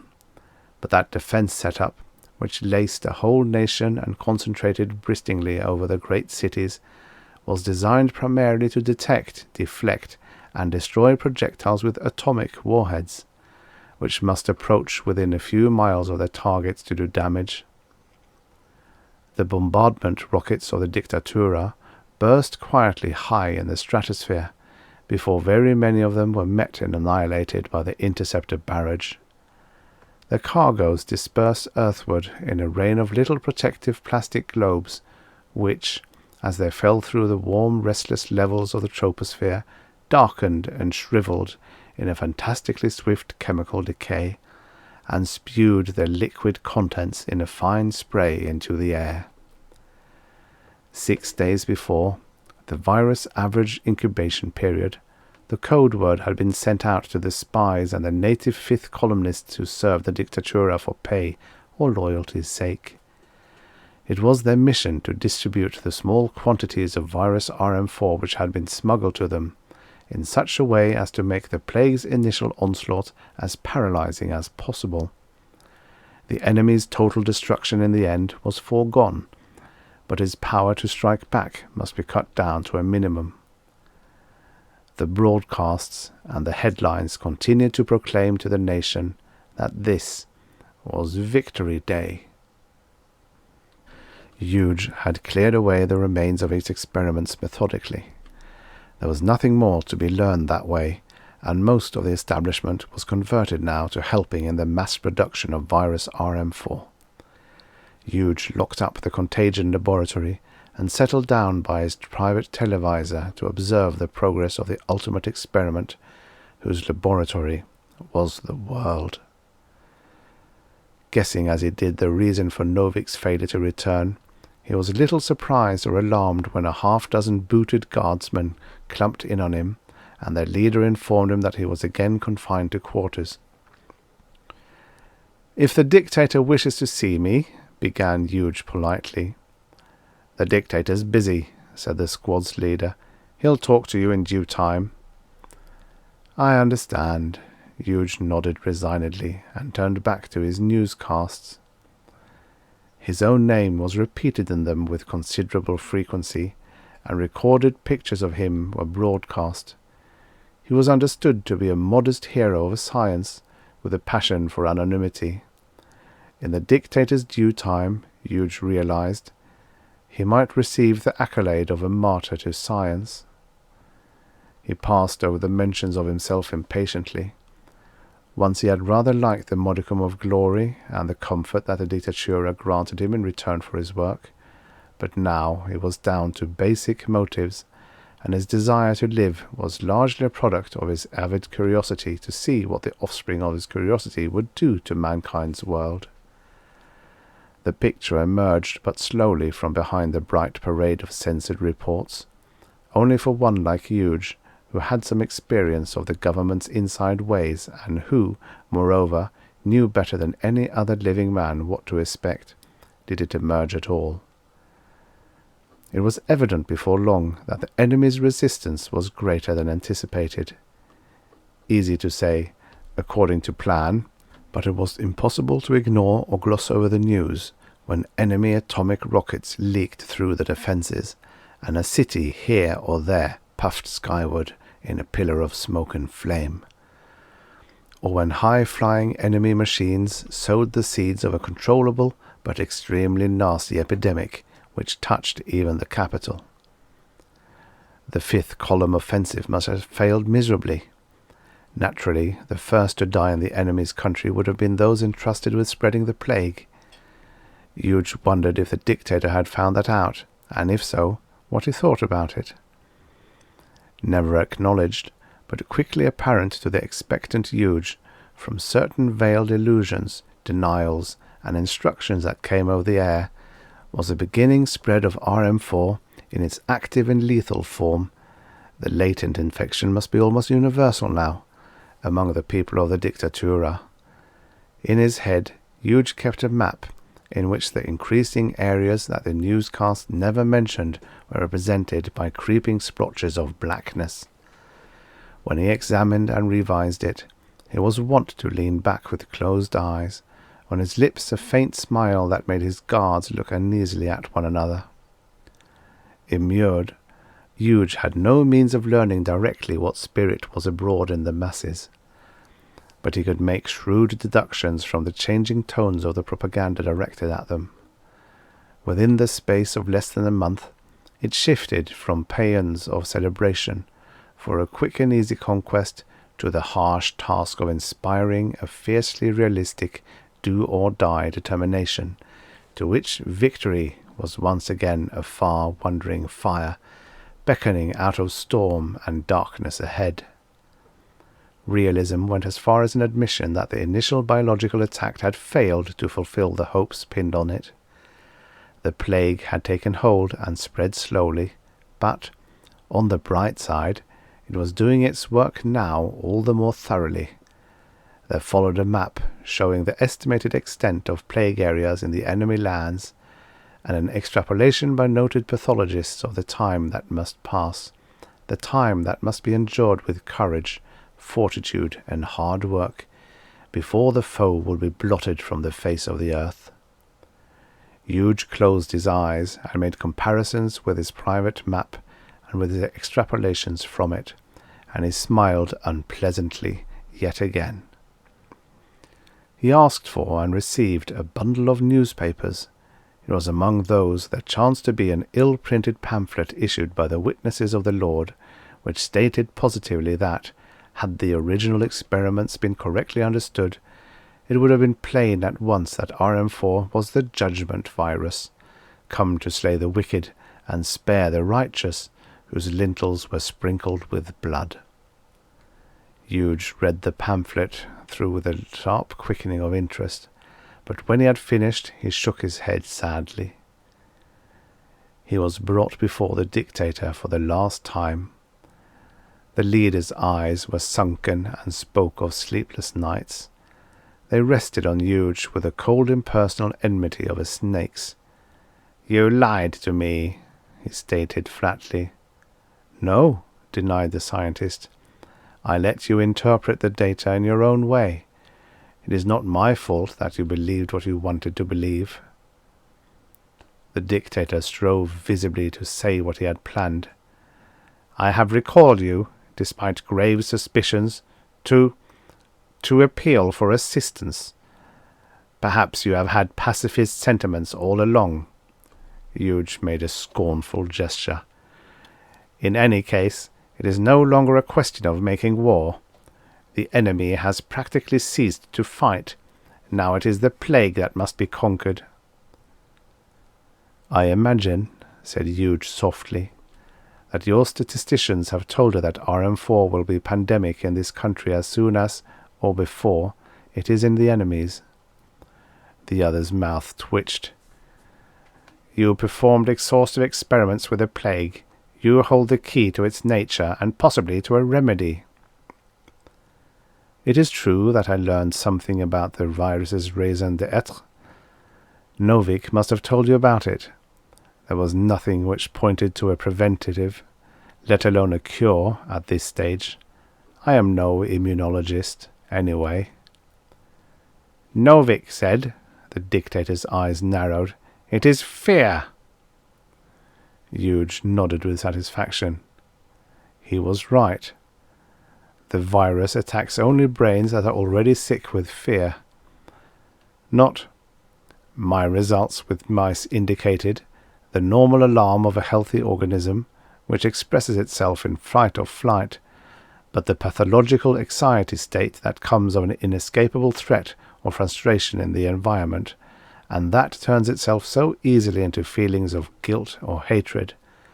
The fear of the criminal, the neurotic, the paranoiac.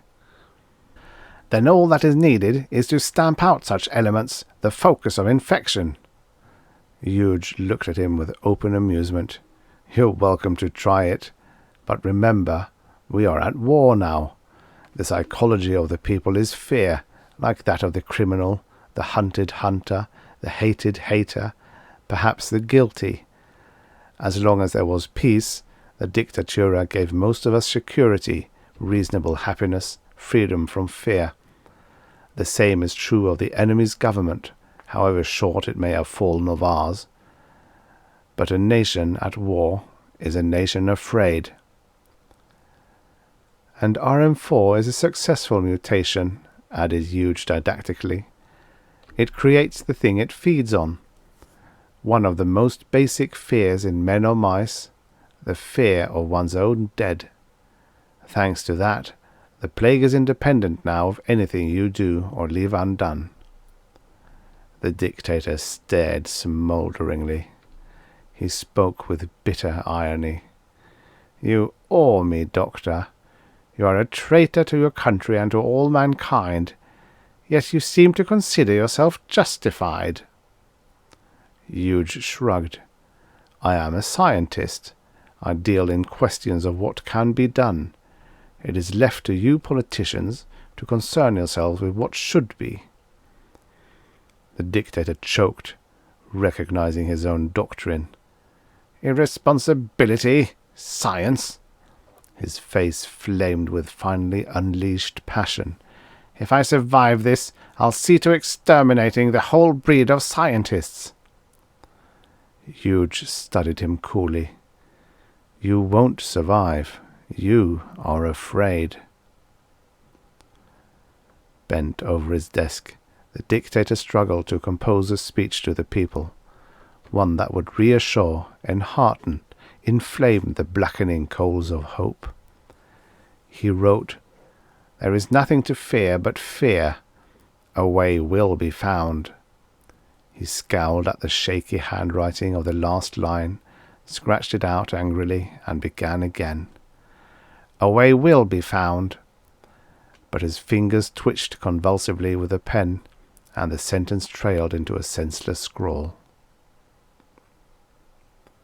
The truck swung around and lurched to a halt not far from the road, and they saw that there would be no grave, only a stretch of wild, rank weeds in a wet meadow.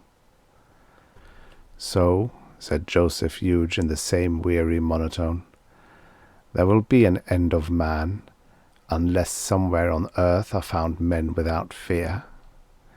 He flinched from the prodding bayonet of a frightened man in a terrible mask, and stumbled stiffly to his feet. The end. Subscribe for your daily stories of futures past. And now, for the next story. Syndrome Johnny by Charles Dye. Originally published in Galaxy Science Fiction, July 1951.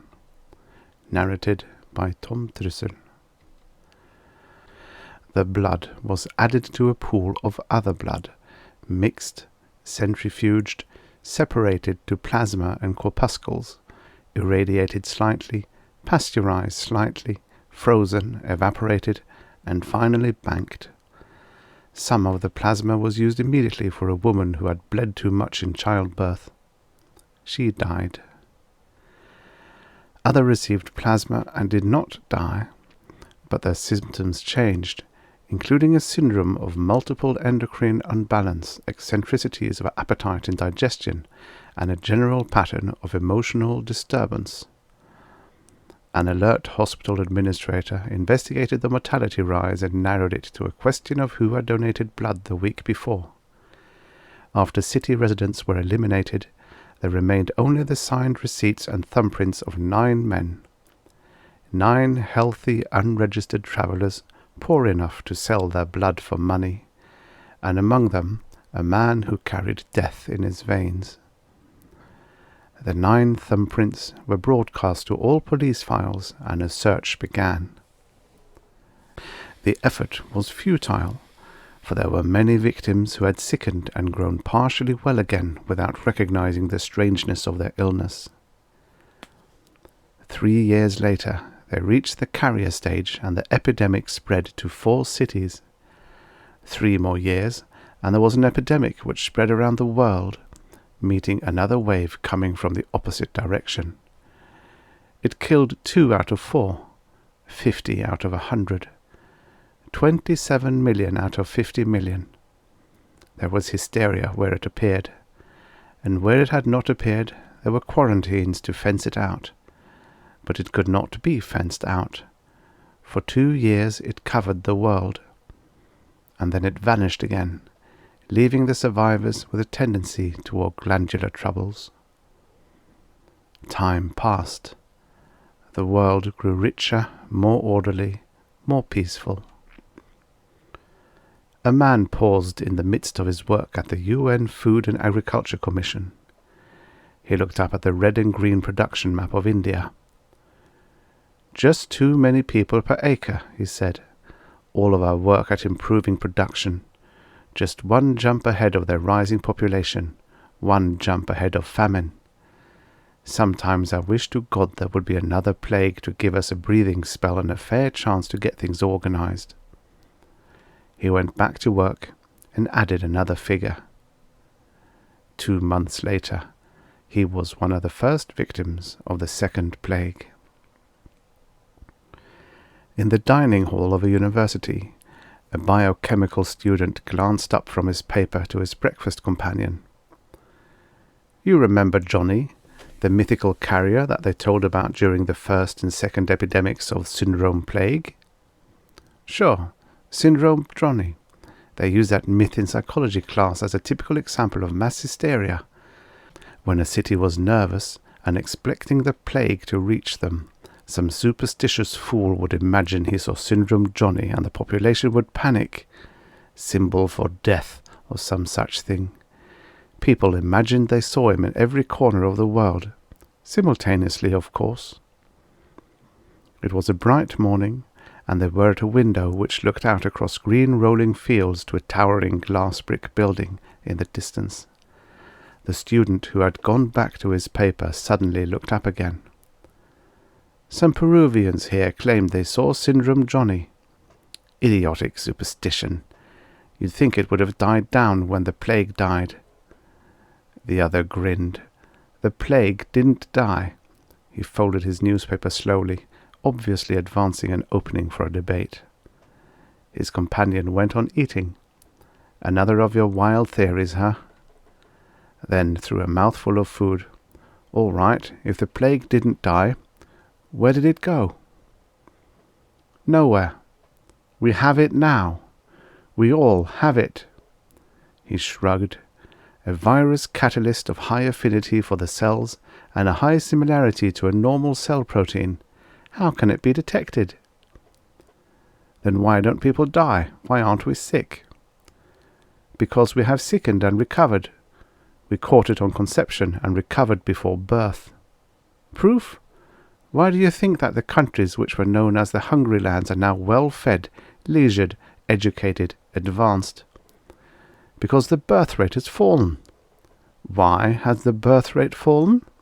He paused, then very carefully said, because 2 out of 3 of all people who would have lived have died before birth, slain by syndrome plague. We are all carriers now, hosts to a new guest, and, his voice dropped to a mock-sinister whisper, with such a stranger within ourselves, at the heart of the intricate machinery of our lives, who knows what subtle changes have crept upon us unnoticed? His companion laughed. Eat your breakfast. You belong on a horror program. A police psychologist for the Federated States of the Americas was running through reports from the Bureau of Social Statistics. Suddenly he grunted, then a moment later said, "Uh-huh." "Uh-huh what?" asked his superior, who was reading a newspaper with his feet up on the desk. "Remember the myth of Syndrome Johnny?" "Ghost of Syndrome Plague. See, what of it?" "Titicahuapan, Peru, population 900, sent in a claim that he turned up there and they almost caught him. Crime statistics rerouted the report to mass phenomena, of course. Mass phenomena blew a tube and sent the folder on Syndrome Johnny over here. Every report they ever had on him for 90 years back. A memo came with it." He handed the memo over. The man behind the desk looked at it. It was a small graph and some mathematical symbols. "What is it?" "It means," said the psychologist, smiling dryly, "that every crazy report about our ghosts have points of similarity to every other crazy report. The whole business of Syndrome Johnny has been in the funny coincidence file for 20 years. This time the suspect hits the average description of Johnny too closely.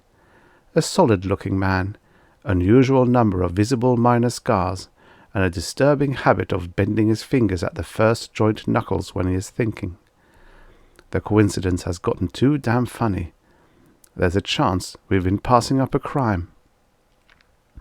"An extensive crime," said the man at the desk softly. He reached for the folder. "Yes, a considerable quantity of murder." He leafed through the folder and then thought a while, looking at the most recent reports. Thinking was what he was paid for, and he earned his excellent salary. The thumbprint on the hotel register. The name is false, but the thumbprint looks real.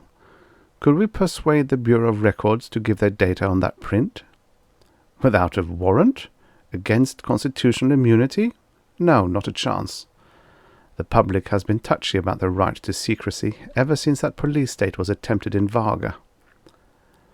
How about persuading an obliging judge to give a warrant on grounds of reasonable suspicion? No, we'd have the humanist press down on our necks in a minute, and any judge knows it. We'd have to prove a crime was committed. No crime, no warrant. It seems a pity we can't even find out who the gentleman is, the Crimes Department head murmured, looking at the thumbprint wistfully. No crime, no records, no evidence, No evidence, no proof of crime. Therefore, we must manufacture a small crime. He was attacked, and he must have defended himself. Someone may have been hurt in the process. He pushed a button. Do you think if I send a man down there, he could persuade one of the mob to swear out a complaint? That is a rhetorical question, said the psychologist, trying to work out an uncertain correlation in his reports. With that sort of mob hysteria, the town would probably give you an affidavit of witchcraft. Phoned for you, Dr. Alcala. The nurse was crisp but quiet, smiling down at the little girl before vanishing again. Ricardo Alcala pushed the plunger in gently, then carefully withdrew the hypodermic needle from the little girl's arm. There you are, Cosita, he said, smiling and rising from the chair beside the white bed. Will that make me better, Doctor? She piped feebly. He patted her hand. Be a good girl, and you will be well tomorrow. He walked out into the hospital corridor to where the desk nurse held out a phone. Alcala speaking. The voice was unfamiliar. My deepest apologies for interrupting your work, Doctor. At this late hour, I'm afraid I assumed you would be at home. My name is Camber, Federation investigator on a health case. I would like to consult you. Alcala was tired, but there was nothing to do at home. Nita was at the health resort, and Johnny had borrowed all his laboratory space for a special synthesis of some sort, and probably would be too busy even to talk. Interest stirred in him. This was a Federation investigator calling. The man's work was probably important. Tonight, if that's convenient. I'll be off duty in 5 minutes. 30 minutes later, they were ordering in a small cantina down the street from the hospital. Julio Cumber, Federation investigator, was a slender, dark man with sharp, glinting eyes. He spoke with a happy theatrical flourish. Order what you choose, senor. We're on my expense account. The resources of the Federated States of all the Americas stand behind your menu. Alcala smiled. I wouldn't want to add to the national debt. Not at all, senor. The Federated States are only too happy thus to express a fraction of their gratitude by adding a touch of luxury to the otherwise barren and self-sacrificing life of a scientist. You shame me, Alcala said dryly. It was true that he needed every spare penny for the health of Nita and the child, and for the laboratory. A penny saved from being spent on nourishment was a penny earned. He picked up the menu again and ordered steak. The investigator lit a cigar, asking casually, Do you know John Osborne Drake? Alcala searched his memory. No, I'm sorry. Then he felt for the first time how closely he was being watched, and knew how carefully his reaction and the tone of his voice had been analyzed. The interview was dangerous. For some reason he was suspected of something. Camber finished lighting the cigar and dropped the match into an ashtray. Perhaps you know John Delgados? He leaned back into the shadowy corner of the booth. Johnny! Out of all the people in the world, how could the government be interested in him? Alcala tried to sound casual. An associate of mine, a friend. I would like to contact the gentleman. The request was completely unforceful, undemanding. I called, but he was not at home. Could you tell me where he might be? I'm sorry, Senor Cumber, but I cannot say. He could be on a business trip. Alcala was feeling increasingly nervous. Actually, Johnny was working at his laboratory. What do you know of his activities? Camber asked. A biochemist. Alcala tried to see past the meditative mask of the thin, dark face. He makes small job lots of chemical compounds, special bug spray for sale to experimental plantations, hormone spray for fruits, that sort of thing. Sometimes, when he collects some money ahead, he does research. Camber waited, and his silence became a question. Alcala spoke reluctantly, anger rising in him. Oh, it's genuine research. He has some patents and publications to his credit. You can confirm that if you choose. He was unable to keep the hostility out of his voice. A waiter came and placed steaming platters of food on the table. Camber waited until he was gone. "You know him well, I presume. Is he sane?" The question was another shock. Alcala thought carefully, for any man might be insane in secret. "Yes, so far as I know." He turned his attention to the steak, but first took 3 very large capsules from a bottle in his pocket. "I would not expect that a doctor would need to take pills," Camber remarked with friendly mockery. "I don't need them," Alcala explained. "Mixed silicones. I'm guinea pigging." "Can't such things be left to the guinea pigs?" Camber asked, watching with revulsion as Alcala uncapped the second bottle and sprinkled a layer of grey powder over his steak. "Guinea pigs have no assimilation of silicones. Only man has that." "Yes, of course. I should have remembered from your famous papers the need of trace silicon in human diet and silicon deficiency diseases." Obviously, Camber had done considerable investigating of Alcala before approaching him. He had even given the titles of the research papers correctly. Alcala's wariness increased. "What is the purpose of the experiment this time?" asked the small, dark Federation agent genially. "To determine the safe limits of silicon consumption and if there are any dangers in an overdose."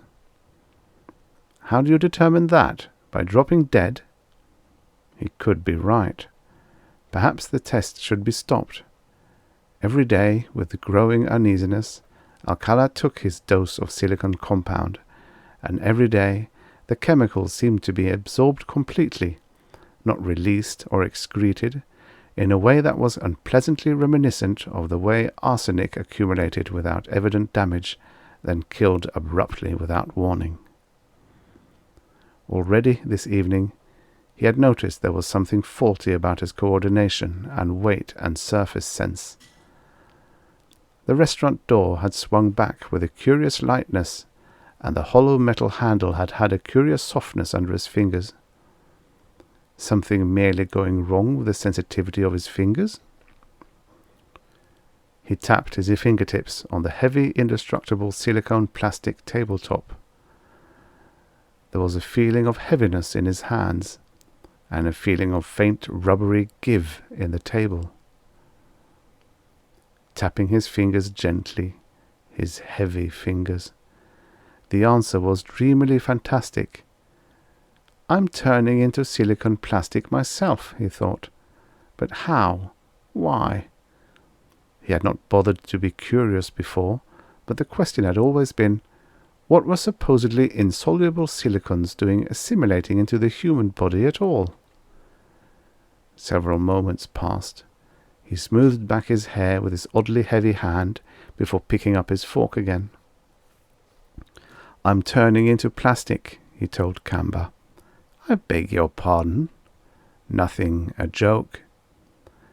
Camber was turning into plastic too. Everyone was, but the effect was accumulating slowly by generations. Camber laid down his knife and started in again. "What connections have you had with John Delgados?" Concentrate on the immediate situation. Alcala and Johnny were obviously in danger of some sort of mistaken arrest and interrogation.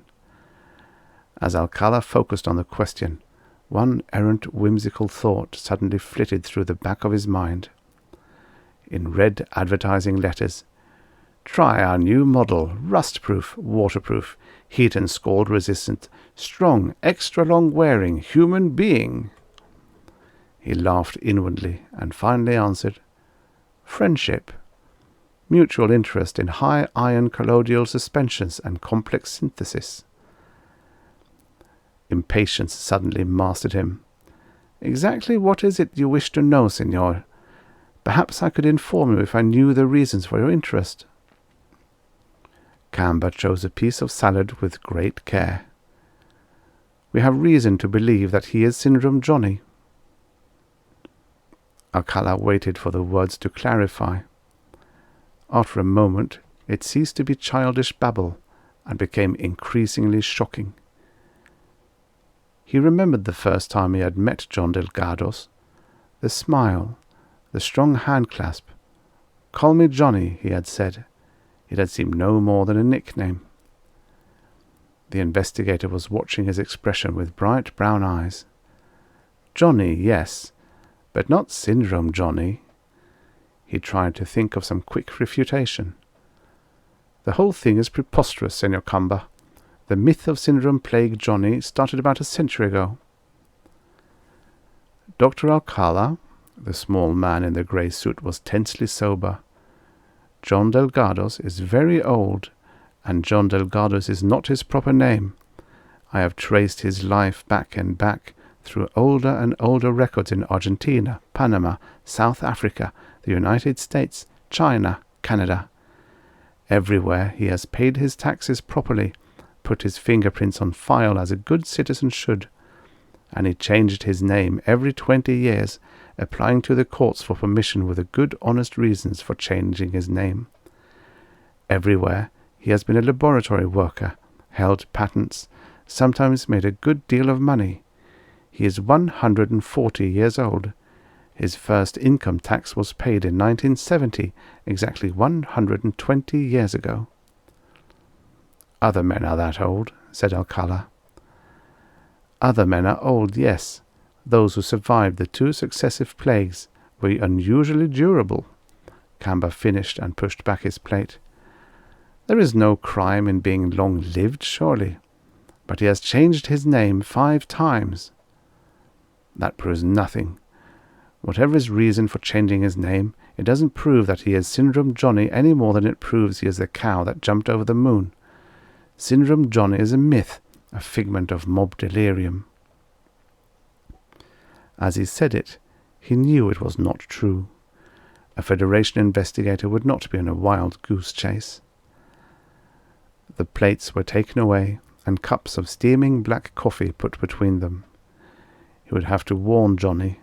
It was strange how well you could know a man as well as he knew Johnny, firmly enough to believe that, despite evidence, everything the man did was right.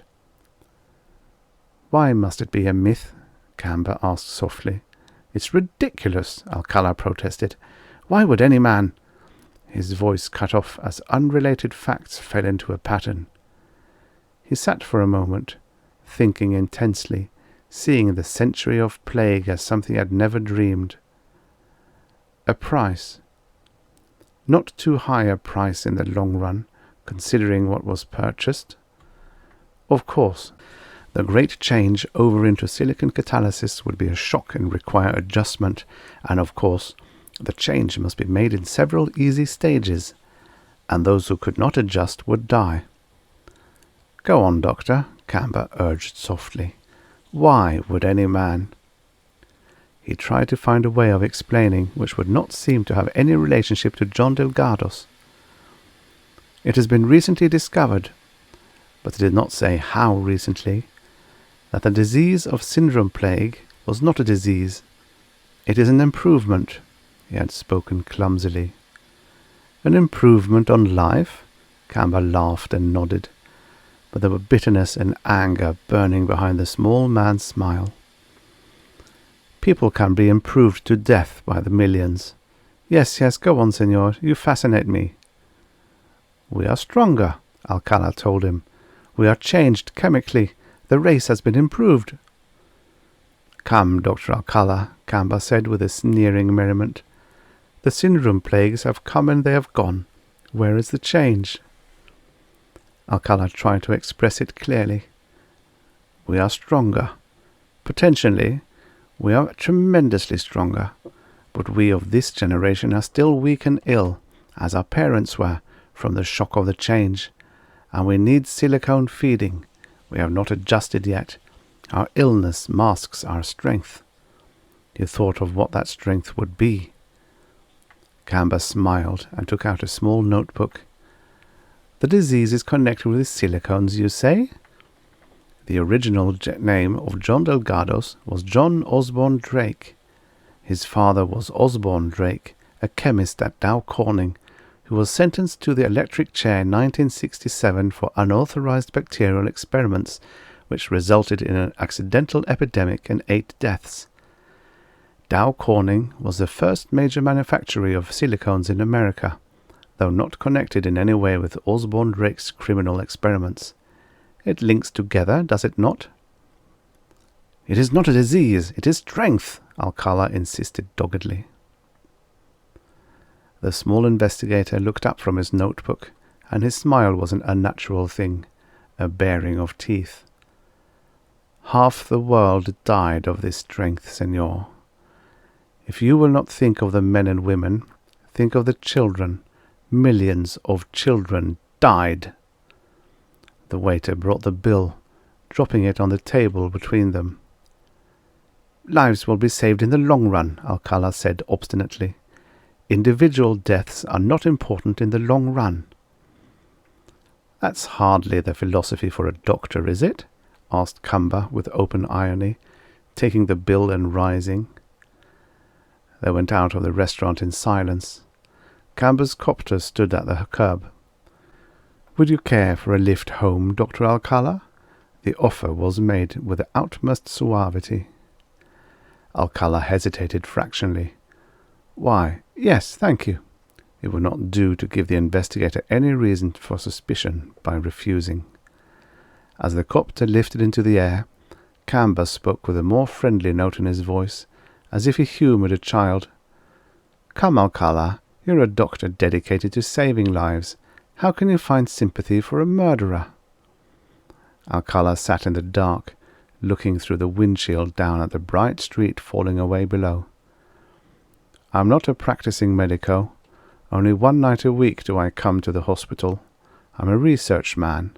I don't try to save individual lives. I'm dedicated to improving the average life, the average health. Can you understand that? Individuals may be sick and individuals may die, but the average lives on. And if the average is better, then I'm satisfied. The copter flew on. There was no answer. I'm not good with words, said Alcala. Then taking out his penknife and unfolding it, he said, Watch. He put his index finger on the altimeter dial, where there was light, and pressed the blade against the flesh between his finger and his thumb. He increased the pressure until the flesh stood out white on either side of the blade, bending but not cut. 3 generations back, this pressure would have gone right through the hand. He took away the blade, and there was only a very tiny cut. Putting the knife away, he brought out his lighter. The blue flame was steady and hot. Alcala held it close to the dashboard and put his finger directly over it, counting patiently. 1, 2, 3, 4, 5.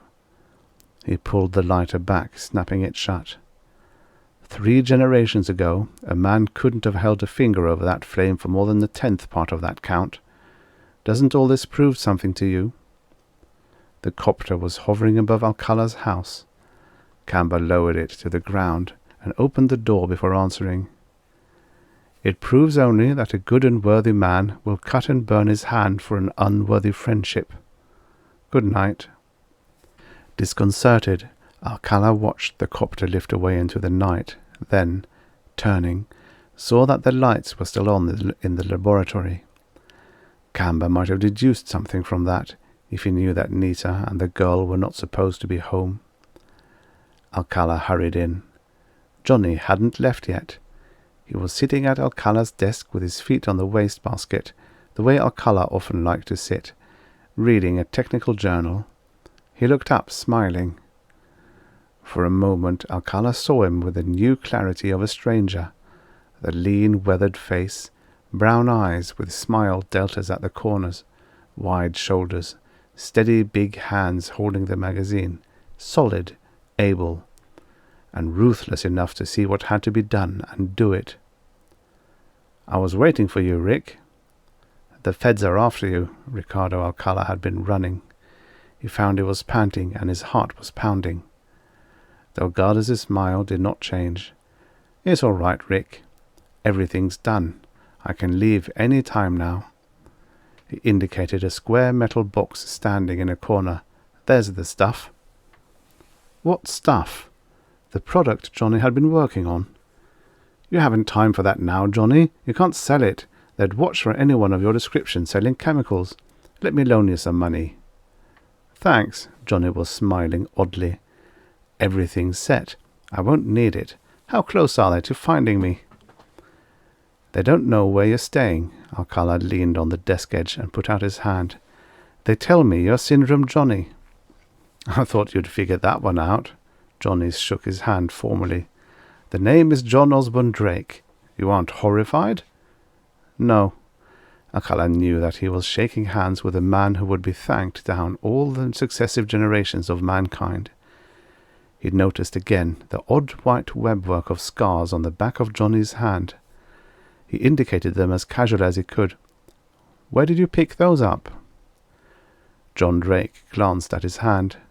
I don't know, Rick. Truthfully, I've had my brains beaten in too often to remember much anymore. Unimportant. There are instructions outlining plans and methods filed in safety deposit boxes in almost every big city in the world. Always the same typing, always the same instructions. I can't remember who typed them, myself or my father, but I must have been expected to forget or they wouldn't be there. Up to 11, my memory is all right, but after Dad started to remake me, everything gets fuzzy. After he did what? Johnny smiled tiredly and rested his head on one hand. He had to remake me chemically, you know. How could I spread a change without being changed myself? I couldn't have 2 generations to adapt to it naturally like you, Rick. It had to be done artificially. It took years. You understand? I'm a community, a constructions. The cells that carry on the silicon metabolism in me are not human. Dad adapted them for the purpose. I helped, but I can't remember any longer how it was done. I think when I've been badly damaged, organization scatters to the separate cells in my body. They can survive better that way, and they have powers of regrouping and healing. But memory can't be pasted together again or regrown. John Drake rose and looked around the laboratory with something like triumph. They're too late. I made it, Rick. There's the catalyst cooling over there. This is the last step. I don't think I'll survive this plague, but I'll last long enough to set it going for the finish. The police won't stop me until it's too late. Another plague. The last one had been before Alcala was born. He had not thought that Johnny would start another. It was a shock. Alcala walked over to the cage where he kept his white mice and looked in, trying to sort out his feelings. The white mice looked back with beady bright eyes, caged, not knowing they were waiting to be experimented upon. A timer clicked, and John Delgado Drake became all rapid efficient activity, moving from valve to valve. It lasted a half-minute or less. Then Drake had finished stripping off the lab whites to his street clothes. He picked up the square metal box containing the stuff he had made, tucked it under his arm, and held out a solid hand again to Alcala. Goodbye, Rick. Wish me luck. Close up the lab for me, will you?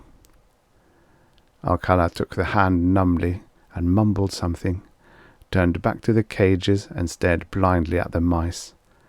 Drake's brisk footsteps clattered down the stairs. Another step forward for the human race.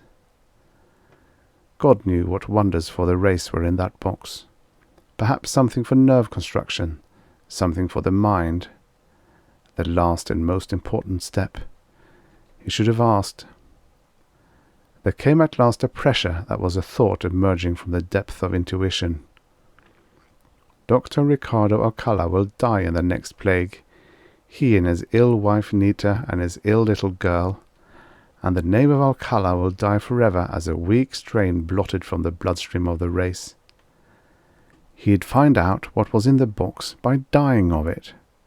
He tried to reason it out, but only could remember that Nita, already sickly, would have no chance, and Alcala's family genes, in attempting to adapt to the previous steps, had become almost sterile. It had been difficult having children. The next step would mean complete sterility. The name of Alcala would die. The future might be wonderful, but it would not be his future. "Johnny," he called suddenly, something like an icy lump hardening in his chest. How long had it been since Johnny had left? Running, Alcala went down the long half-lit stairs, out the back door, and along the dark path toward the place where Johnny's copter had been parked. A light shone through the leaves. It was still there. "Johnny!" John Osborne Drake was putting a suitcase into the rear of the copter. "What is it, Rick?" he asked in a friendly voice without turning. It would be impossible to ask him to change his mind. Alcala found a rock, raised it behind Syndrome Johnny's back. "I know I'm being antisocial," he said regretfully, and then threw the rock away. His fist was enough like stone to crush a skull.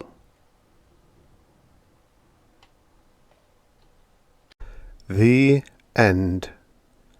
Subscribe for your daily stories of futures past. And now, for the next story. 3 Spacemen Left to Die by R. Winterbotham. Originally published in Imagination Stories of Science and Fantasy, September 1954. Narrated by Tom Trussel. Commander Al Andrews had closed and locked the energy-proof neutralizing bulkheads against the creeping red glow that infected one quadrant of his circular spaceship. Now he stood in the control center, in the midsection of the revolving wagon-wheel ship, looking at Oki Matthews. There had been times aboard this ship when a whole crew had been comfortable in months-long trip through space. But now there were only 3 men. 3 men fleeing from death, and was no longer comfortable here, because death was breathing down the neck of at least one of them. Oki was intent on the instruments in front of him. Oki was young, with a face that glowed with velvet skin.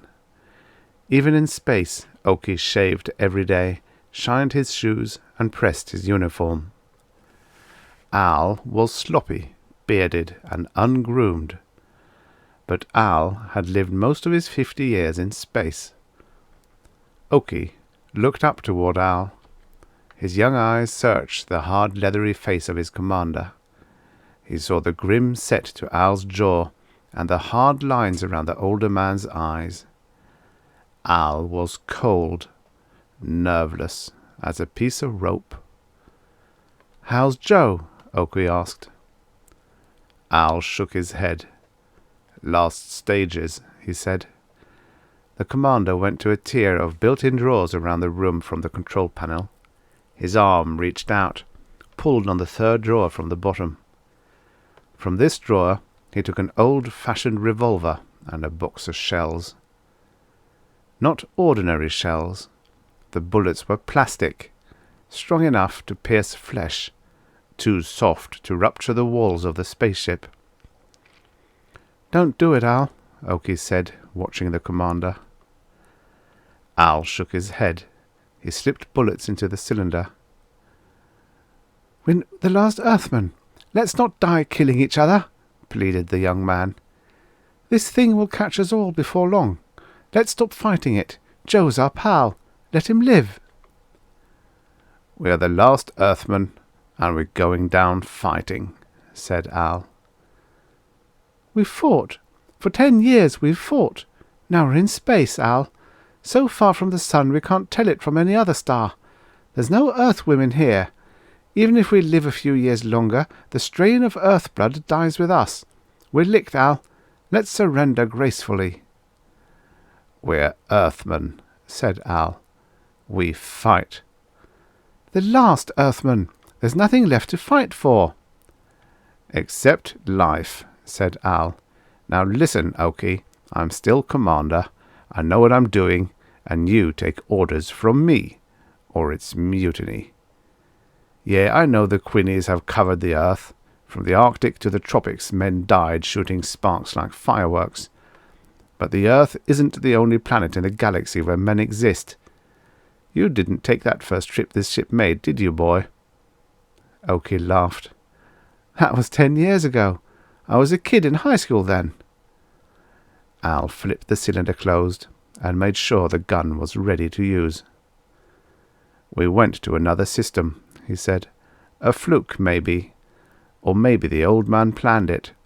He believed in interstellar travel by dimensional shortcuts. I was third mate, like you. I fingered the controls, and he gave me the figures. Something like a double right angle repeated twice.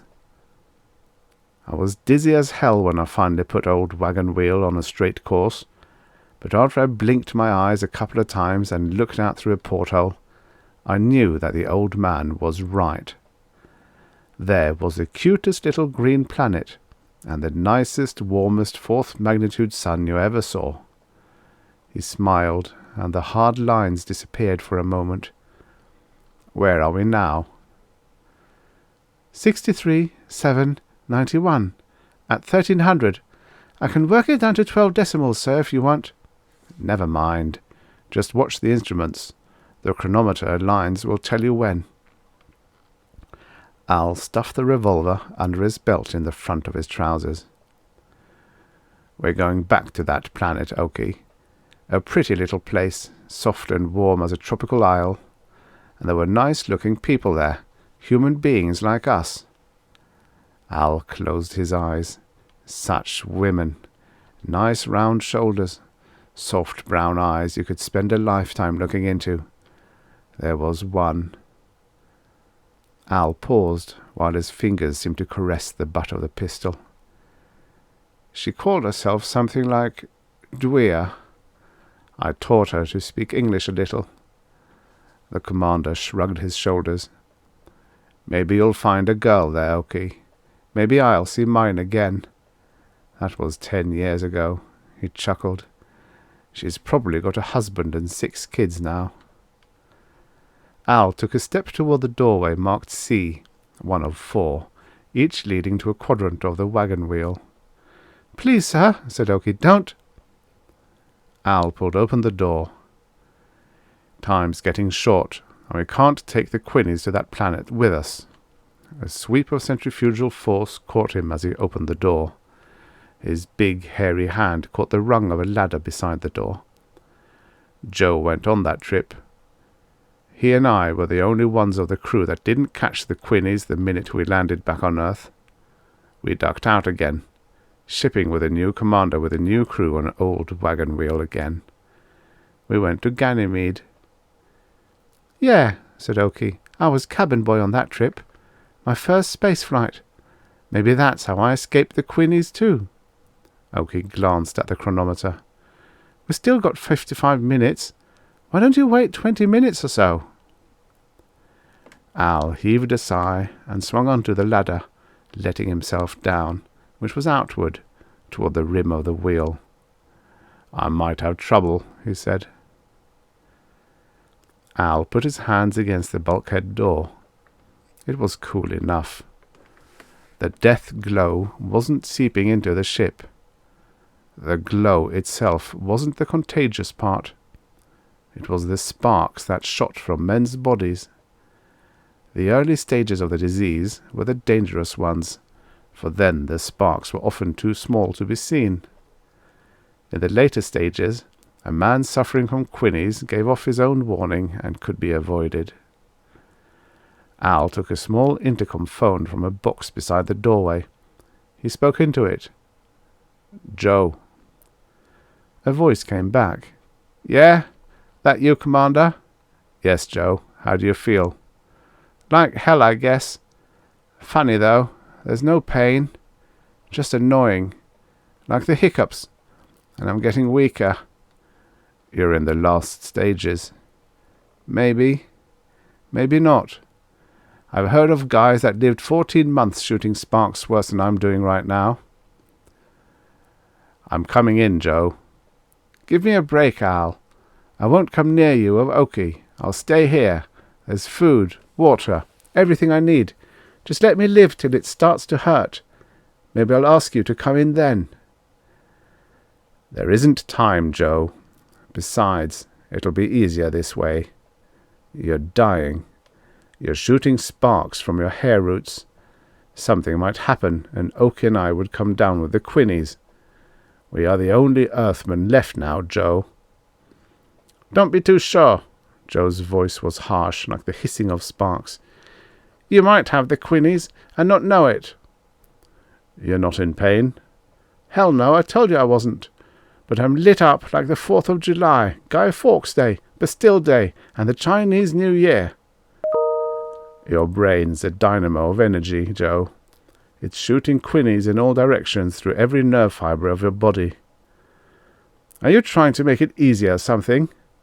"I'm trying to make you understand. I've got to kill you. I'm not doing it because I want to. You're my best friend, Joe. We've had lots of swell times together, but I've got to kill you. Oki and I have to land on the green planet, and we're not taking the Quinnies there with us." "You're doing me a favour, huh?" "Some favour. Better make sure you haven't got the Quinnies yourself before you try to make like God." "I'd know if I had 'em," said Al. "I'm coming in, Joe." "I'll kill you first," said Joe, "as a favour to myself." Al shot back the bolt. "Don't try it, Joe." The commander pulled on the door. It swung open a couple of feet. A bolt of red fire swept through the opening. But Al had expected this, and it was safe behind the neutralizing door. Then Al stepped into the opening. He didn't need light, for Joe was a red glow against the quadrant wall.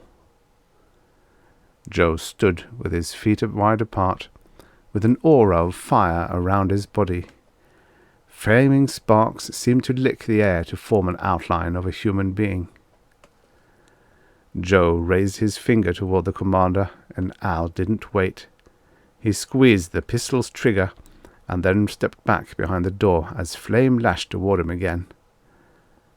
The report of the gun echo. "You murderers!" Joe groaned. His body hit the floor with a thud. Al waited, then opened the door again. Joe laid on the floor. No sparks came from his body now. He looked like a sleeping man. Outside, the cherry-red glow of the quadrant ebbed till the sides were black as space. Al put the gun back in the drawer in the control room. He closed it and then sank into a chair beside Oki. The young man said nothing, but kept his eyes glued on the control panel. Finally Al spoke. "Ever take the test, Oki?" "No." "Neither did I. Scared I might have it, I guess. But I kept telling myself that I might catch the Quinnies from the instruments they used to test you. Anyhow, I know the symptoms. I'd show symptoms if I had the Quinnies, wouldn't I?" "Dunno. Joe knew the symptoms. He must have had it for a long time before he began shooting sparks." Oki paused for a moment. "We've probably been exposed, Al." "Yeah, we've been exposed 1,000 times, the commander said. "Everybody on this ship except Joe and I died from the Quinnies after we returned from that voyage 10 years ago. Everybody else I sailed space with died too, except you. There's some kind of immunity. Maybe we've got it, you and I."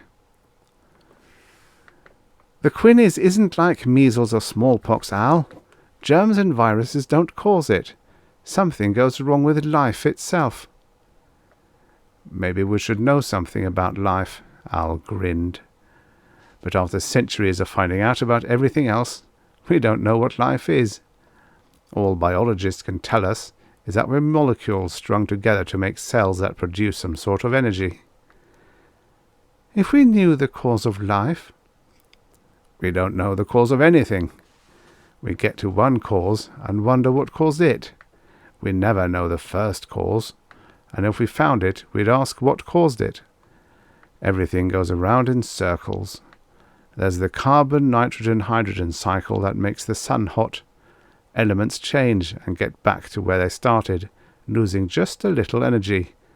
That energy goes out into space, loses velocity, and becomes matter. Matter forms suns. Maybe life is part of the merry-go-round. Maybe energy makes matter. Life results from matter. Life produces a little energy. We're generators, huh? Not exactly. Did you ever study a dynamo, Oki? It doesn't make energy. It converts one form into another form. The stuff we call electricity. But it seems to do it intelligently. Supposing your generator makes a kilowatt of power, and you're lighting a string of light bulbs with it. There's 10 bulbs, each using 100 watts of power. But some economical so-and-so comes along and turns out 5 of them. You'd expect the generator to get all fouled up, or maybe burn out some wires. But it goes along at the same speed, and makes just 500 watts of power. No more, no less. Dynamos are like that. They never waste their output. Is that life? In a way it is, said Al. Like I said, we're not generators, but life may be just a process of making a little energy. We make just enough to keep the merry-go-round going. Then something goes wrong. We start making more than we should. We get overcharged, like a battery. The energy has to go somewhere, so we start shooting sparks. Oki laughed. Your theories bypass some of nature's laws, and they could make a logician take to a sickbed, but they sound good. He turned his eyes on the chronometer a moment. What powers up the safety valve, as long as we're mixing metaphors? Maybe we've got more than life, said Al. We've got emotions, consciousness, and a lot of things that life in general doesn't have. But you and I can control our emotions. We're cold-blooded.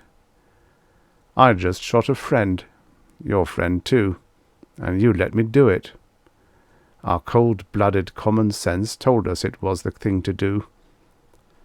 We have to stomp out the Quinnies before we land on the green planet. If you get the disease, I'll kill you, just like I killed Joe. If I get it, you'll kill me. No, Commander, I won't. Then I'll kill myself and save you the trouble. But maybe we won't get it. Maybe we're immune for one reason or another. We're not alike, either in temperament or physically. I'm young, Al. You're older. You're a hell of a lot colder-blooded than I am. Hell, I got emotions. I couldn't do what you did.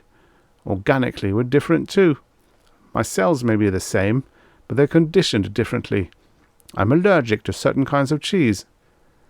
So are lots of people. I could establish an allergy to the same things you can't take. That shows our chemistry is the same. Oki glanced at the instruments again. Better take over, sir. There's only 4 minutes left. Al strapped himself into his seat. Oki already had adjusted his harness, and now the 2 men adjusted their bodies to fit the contours of the chairs that would lessen the punishment of sudden acceleration. The commander gripped the lever that would kick atomic fuel into the rocket chambers. 1 minute, said Oki. Al injected the fuel and then placed his finger over the firing button. 30 seconds. 20. 10. 5. 4. 3. 2. Both men tensed. 1. 0. Their bodies strained as the ship lurched. Oki counted the seconds with his hand, for he could not talk now. Al squeezed the control button again. This was repeated again, and again. Then Al cut the rockets. The pressure on their bodies eased. Both men relaxed. Al unstrapped himself and swung his legs to the floor. He walked toward the porthole. He had to walk carefully, for the centrifugal pitch made the feet like balancing on a turntable. He reached up and adjusted the flaps. Into the room streamed warm sunlight. A glowing orb swung into view as the ship turned on its axis. A moment later, they saw another disk, a bright green disk, a planet hanging in space.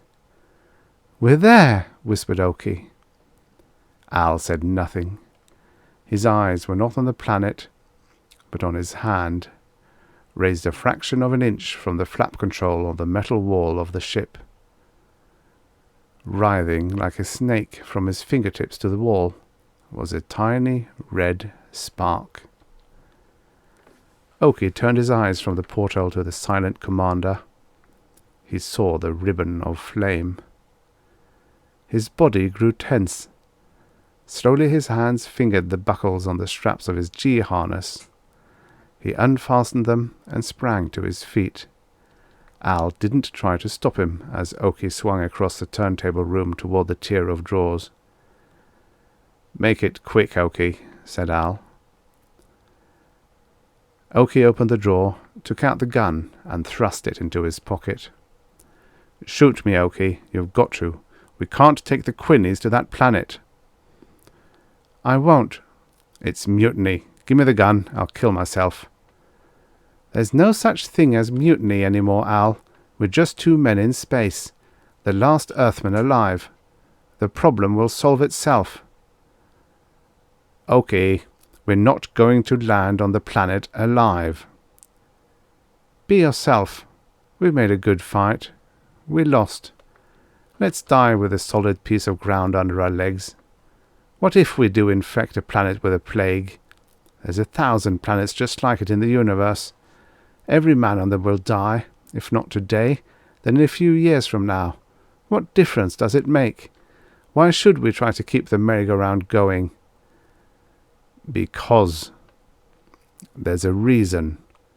We don't know what it is, but we've got to live and we've got to die. But we've got to preserve life every second we can." "Is that why you want me to kill you? To preserve life?" "One life doesn't matter," Al pointed to the porthole. "It's a whole world of living human beings. People like us." "We don't owe them anything." Al pushed himself away from the wall, toward Oki across the room by the tier of drawers. But the reflexes of youth were on Oki's side. The young man punch caught Al flush on the jaw, and the bearded commander went down. When Al opened his eyes, Oki was decelerating the circular ship into a spiral that would set it down on the planet. Al raised himself on his arms and pulled himself toward the control panel. "You can't do this, Oki. You're killing a world." "What's that world to us?" Al looked at the metal floor plates under his body. The cherry glow was flooding from his body into the plates. Al was gone farther than he thought. For months he must have been harboring the disease, just as Joe had been ill a long time before realizing it. Al's natural resistance, perhaps strengthened by long years of exposure to the radiations of space, must have held back the final stages until the tide had burst through in an overwhelming flood. Even when Al killed Joe, Al was near the last stages himself. Al remembered Joe's last bid for survival. Joe was much like Oki. Joe had hated to die. He wanted to live to have soil under his feet again. But the disease had to be wiped out. And Joe had fought with his last weapon, the energy ebbing from his body. The energy. Grim lines appeared deep around Al's eyes. He raised his hands from the floor. His brain throbbed. Yes, his brain was a battery of energy now, the energy of life. And the purpose of life was to preserve life. A single second, or 1,000 million years. Not one life, but the race. That was the aim of life. "Okay," Al's voice hissed. Oki turned from the instrument panel, his eyes focused on the cherry-red floor with Al in the center of the glow. Sparks came from Al's mouth as he spoke again. "Before I shot Joe, I tried to make him understand. I had to kill him, and I've got to kill you whether you've got the disease or not. It's the way with things. Our individual lives don't mean a plugged nickel, but a whole race does. We can't take the Quinnies to the green planet." "I told you they're not people like us," said Oki. "They just look like us. Some fish look like snakes. Some mammals look like fish, but they're not fish." "But they are like us. I know," said Al. "An atom of iron on Sirius is the same as an atom of iron on the sun. Why can't two human cells be the same, even if they're light years apart?" "You're just guessing." "I told you, I know." "You think you know. You met a girl once. Maybe she had a nice figure and pretty eyes. Your glands got fooled." "She was just like an Earth girl, only prettier. That's why." "Maybe she was pretty, but that was 10 years ago. You're not handsome anymore, and neither is she. She's probably got 6 kids. You say so yourself." "Yes, Oki. Maybe 6. Maybe only 1 kid. One that has Earth blood in him. My kid, Oki. There's still 1 more Earthman alive in the universe. That's why I'm doing this to you." Al let the energy flow out through his fingertips. A cherry-red bolt struck Oki right in the face. On the green planet, a matron and her son were looking up into the stars. The boy cried out in delight. "A shooting star, Mummy," he said. "Make a wish." Trailing red sparks, the meteor seemed to veer off suddenly and speed away again into space. "I wish that your father would return from the skies," said the woman. "For a moment, I thought maybe he had." The end. Subscribe for your daily stories of futures past.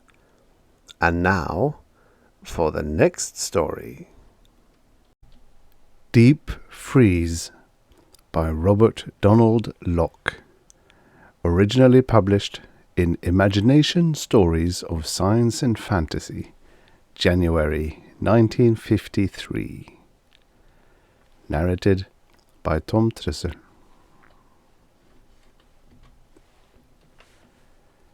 Edwin Dollard's nervous, stubby fingers spilled 3 precious drops of his 5th Scotch highball as he veered his head away from the horrors on the telescreen. He was in time to observe Garth enter by the panelled tunnel door. 2 more hours, and the ship will be ready," Garth announced. "The men still know nothing." His thin lips cracked into a forced smile. "I slipped them the poison at noon mess. There'll be no tails out of those greaseballs." Dollard's pudgy features relaxed. "Just you and I, Garth, to survive. The others, stupid sheep, let them die." Lust spread his heavy cheeks into a wide grin. "As for women, there'll be time enough for them. On Venus." "I know," said Garth slowly. "Plague untouched women. It'll be like being reborn again." His pained, sombre eyes lit up. "It's right good we understand each other." "Just see that we continue understanding one another," Edwin Dollard snapped. "I'm still the boss." The last of America's industrial tycoons refocused his attention on the world telecasts. Since breakfast, he had sat glued to the news while a battery of video announcers reported from central strongholds on the progress of the bacterial epidemic that already had swept the Atlantic seaboard. "Any late news?" Garth asked over Dollard's shoulders. "For your information, I picked up a flash from Denver, just before you came in." "Bad, eh?" "You said it, Garth. 1,000 new cases. Some think the Asiatics got another 2 or 3 missiles through the Canadian radar barrier. More likely, the germs hitchhiked westward on human carriers, gangs of them streaming out of the eastern states. The mobs are like vermin. You can't hold them back. They sneak through the quarantine at 100 points. They're people, aren't they? Said Garth quietly. People? They're no more people than the loutish mechs you just did away with today. Under your orders, Garth pointed out. But it had to be done. Let's not be squeamish children. Yes, so it did. You're safe enough. You and I both, Dollard completed. As long as we're together, we're both safe. Dollard gripped his hands together and glanced nervously about the timbered walls of his high Sierra lodge, as if to assure himself that this carefully guarded retreat would protect him from the grisly, crawling death that was demolishing his invincible country. Even in the presence of his most trusted hireling, Garth, who had been executive officer of Dollard's vast combine, the millionaire was ashamed to admit how the report from Colorado, which claimed the enemy-seeded plague had already crossed the broad prairie states, had been enough to send him into a cowering state of panic. And now, even after assurance that he could soon take off in his private vessel, bound for bacteria-free space and the antiseptic sanctuary of Venus, he was still suffering a paroxysm of fear so great that not even a double slug of his costly hoarded alcohol could banish it completely. Outside, hired thugs outfitted with hydroflame rifles patrolled the 2 roads entering the narrow valley, armed with orders to shoot to kill all unauthorized intruders. Already, the guards' task was proving more difficult as refugees from the Los Angeles area poured into the mountains by way of Bishop and Highway 395. Ragged, foodless marauders, they swarmed through the resort villages in vicious bands, plundering and murdering in futile efforts to stave off starvation and death. Dollard got up from his position before the teleset, squinting sidewise at Garth while he poured himself 3 fingers of additional courage. "You're not sorry at leaving your wife?" he inquired. "Ellen meant a lot to you, didn't she, Garth?" Garth shrugged. "She's safe enough where she is. That's all that matters." Dollard poked him in the ribs. "All that matters is survival. You know that, Garth." He chuckled. "Why bother to save anybody else?" "That's right, sir," said Garth. The muscles of his face continued to compress his features into an unbending mask. "And one thing's certain, there's no hope for humanity. Not on this planet at any rate. Or not for a long while, I'm positive. You know what they're saying now?" "No?" "The big domes are asserting that only a complete mutation among the unborn can save the higher forms of organic life. Get this, Garth. They say that all the vertebrates, and particularly all mammals, will have to develop new germ-resistant species, or the plague will eventually kill off even the strongest. What's more, those damned Asiatics are in the same boats with us, at last." Garth mulled over the news. He said, "Then any survivors on Earth will have to mutate into something other than mankind?" "That sums it up." Edwin Dollard raised his highball. "Here's to Homo the Sap," he said in mock salute to the vanishing human race. "The chump had a short life, but a merry one. On Terra, anyhow. The poor sucker spent his days in a dream world of fraternity and equality, and all along, we, his superiors, enjoyed the liberty to work him to death for our own benefit. It's a shame there won't be any earthly historians to record man's final irony. How we who made full use of the hordes for our convenience should be virtually the only ones to escape the hordes' destruction." "I see," mused Garth. "That means there's not really much hope for the ones we're leaving behind. I guess I'd always thought—" His words trailed off. "That there'd be a few survivors," Dollard supplied. "Perhaps there will. More probably there won't. What does it matter? There's only one chance in 1,000 of licking the plague, from the way the bacteriologists are wailing. And even if the race does survive, what sort of existence would it have? Battling who knows what kind of monsters some of the other forms of life are bound to change into. No, I'm here to tell you, Garth, the remainder of the race is better off exterminated. The few plague-free people we'll find on Venus will be enough to launch a greater, prouder race, provided, of course, that I'm their leader. The industrialist waddled back to the telescreen, flicked a metal knob that brought into view a transmission on one of the few ultra-high-frequency channels still in operation. Electronically produced colours provided high visual acuity to a scene that depicted Cleveland in flames. Decontamination squads with firebombs were shown as they sought to cleanse Euclid Avenue of its infected dead. Scenes like this have been duplicated in 12 cities already this afternoon, Edwin Dollard said. It'd be enough to turn the stomach of a lesser man.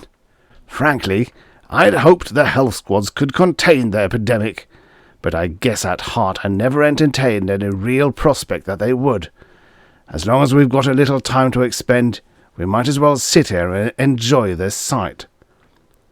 Sit and wallow in it if you like, replied Garth. I think I better check the road guards once more. If those plug uglies smell out your plan to desert them when our lives won't be worth a punctured isotope. You know I'd go with you, Dollard sighed, but I fear my presence antagonizes the lower classes somehow. Considering the pay they're drawing down, I never understand why either. Garth strode to the lodge's steel-plated front entrance, a formidable barrier designed to match the strength of a space cruiser's main airlock. Standing opposite the heavy circular plates, he gestured before the 5 heat-sensitive electronic tumblers, and the heavy door swung open on oiled hinges. When he stepped outside, the barrier closed behind him. Alone, inside the timbered hideaway, Edwin Dollard immediately shed the affected air of corpulent lassitude he generally displayed in the presence of others. Now that the deadline for his attempt to sneak off the planet approached, it was essential that he attend to the completion of his personal preparations.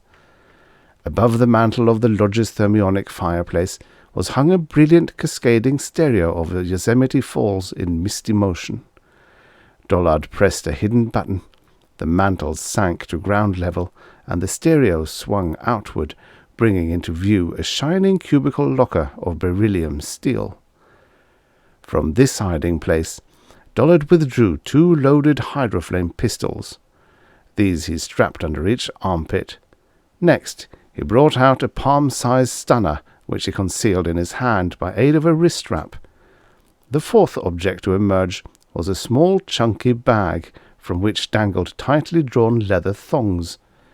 Dollard opened the pouch and poured the contents onto his sweaty palm.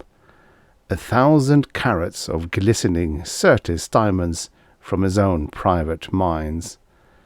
The rarity and value of these jewels, he knew, would be increased by the collapse of the terrestrial civilization that had refined them and cut and polished their rainbow facets. These gleaming objects of unfixed price were the guardians that would stand by him during the months it would take to re-establish himself among the colonies on Venus. Not only would they purchase luxuries, but also new servants, fabrication plants, ore boats, possibly even governments. Above all, they would serve to bribe Dollard's way through the tight network of Venusian immigration officials that might seek, in accord with the laws of their sparsely settled but independent world, to forbid his landing as a refugee from a diseased planet. A full hour passed before Garth returned, an hour that Edwin Dollard spent pacing the narrow confines of the lodge's central room. His eyes constantly consulted the slow march of minutes on the luminescent dial of his platinum chronometer, for while it was not imperative that the space yacht he had refurbished should soar starward at the precise hour agreed upon, there did reign a crucial period of 4 or 5 hours immediately at hand, during which the most advantageous passage to Venus should be commenced. When Garth finally reappeared through the steel doorway, his thin, long face reflected the strain he also felt as departure time neared. "I checked the roadway 2 miles up the valley," he reported. "No activity in sight. There was a riot at Leavening, so one of your guards told me, and a big pitched battle in Bishop between Lowlanders and Highlanders." "Another day or two, and they'll be swarming on over this region," Dollard said. "You can bet their first reaction will be to dismantle the ship at sight," Garth informed him. "Lucky we're getting out in time. If the mobs couldn't pilot the vessels themselves, it would be human nature to see to it that nobody else got to do so either. Misery loves company, even in the face of death." "The scum," said Dollard. He donned a jaunty space cap he had often worn on pleasure flights to his outlying holdings. Hooking his thumbs in his belt, he grinned. "Well, Garth, shall we go?" Garth nodded. He detached a torch that was clasped to his waist, then opened the tunnel door that was carved out of a braced section of the rear wall where the lodge had been built to shore into the mountainside. Entering, the two men threaded a winding route through a narrow dripping passageway, guided by the thin yellow beam of Garth's light. They emerged several 100 feet farther on in a valley of long shadows, cut off from the world on 3 sides by abrupt cliffs. No ravines opened on this valley. Only by a desperate climb over the surrounding peaks could it be reached, and hence it had been immune to spying eyes. Here, amounting to a feat of superb pilotage in itself, Dollard's vessel had been landed weeks earlier in anticipation of just such a need as it now served. Sturdy shrubbery screened the tunnel exit, although concealment had not proved to be necessary. As they broke into the light, Dollard and Garth pushed aside stunted conifers and half stumbled, half ran down a shale-strewn incline which led them to the valley's floor. A short northward walk brought them in view of the refitted spacecraft. Based on stubby fins, it pointed vertically at the sky. The high, sharp ridges surrounding the valley blotted out the late afternoon sun, casting gloom upon the sheer rock walls and overhanging escarpments, and, despite his previous acclimatization to Sierra altitudes, the thin, sharp air made breathing difficult for Dollard. A short distance from where the vessel was cradled, the bodies of 5 coveralled workmen lay in stiff, huddled forms. At the sight, Dollard grunted. "Efficient toxin," he commented. "Good work." Walking contemptuously past the bodies, the tycoon approached a work shack which had housed the spaceship mechanics. He picked up an aluminium platform ladder which rested on the trampled grass. Swinging it above his head, he brought it back to the vessel and hooked it against the rear fin so that the tubular platform lodged itself against the ship's lowest loading hatch. He turned to Garth. "Too bad we can't run an engine to mech check before taking off. But no mechanics." Garth said, "Knocking off the men was your idea." "My conscience will rest easy with it," Dollard returned. "I was making a joke." "Very funny joke," said Garth. "Very funny for you too," said Dollard. His fingers squeezed the rubber-mounted grips of the stunner concealed in the palm of his left hand. A slight eye-stinging flash burst in the fading light. As the wave moved outward from the tiny device, Garth stiffened and pitched forward, bouncing perceptibly before his body finally succumbed to the compulsion of gravity. Dollard aimed the hard toe of his metallic shoe and kicked him viciously in the temple. Garth's body did not stir. "I would have liked an engine-to-mechanic check very much," Dollard said thoughtfully. "But these things can't always be planned neat enough to meet every detail. There has to be leeway for diversive action, should the situation merit it. In this case, the situation seems to have merited it rather fully." He began to climb the narrow aluminium rungs of the propped-up ladder. After reaching the platform, he stood on the grilled support, his fat, panting bulk braced against the upper cord of the stabilizer fin. He looked back briefly at Garth's unconscious form on the ground. "You were a fool, Garth. A fool to believe that I would take you along with me to share a new empire. Know when I lost complete respect for your intelligence? It was when you banked that past services for me would assure you of future salvation. Very stupid. Didn't you know your usefulness would end for me the moment I left Terra? Why should I have dragged you along to drink up my oxygen, eat my food, and undermine me later on? No, friend Garth, you were, all along, just as much a tool as those uniformed carcasses you poisoned on my behalf. May you join them in the sad reflection they must now be experiencing." Garth's paralyzed body lay still. Dollard pressed against the outer panel of the hatch and stepped into the opening that was made by the sliding section. He disappeared into the bowels of the ship, and the hatch closed after him. A few seconds later, a rumbling inside announced the vessel's engines had come to life. Stubby atmospheric wings unfolded into place on the shining metal sides. Rocket vents below the scorched tail surface began to glow a cherry red as fused gases bit into the pitted ground. The ship's entire length trembled slightly as it left the surface. Climbing into the blue with an ever-increasing whoosh, it described an arc over the jagged peaks and vanished. Another half-hour passed before the cataleptic effect of the stunner eased sufficiently for Garth to sit up and rest his chest and arms upon his knees. He rubbed his forehead, felt the bruise at his temple, and gazed speculatively at the sky. Then he studied the bubbling earth only a few feet away from him, and realized how close he had been to death from the space vessel's backblasts. He shuddered a moment. After his head cleared, he struggled to his feet and walked over the damp grass to the work shack. Entering, he searched through a chemical cabinet until he found the vials he wanted. From them, he compounded a liquid mixture which he forced into the ampule of a hypodermic needle. When he stepped outside again, he saw the sky had darkened quickly with evening.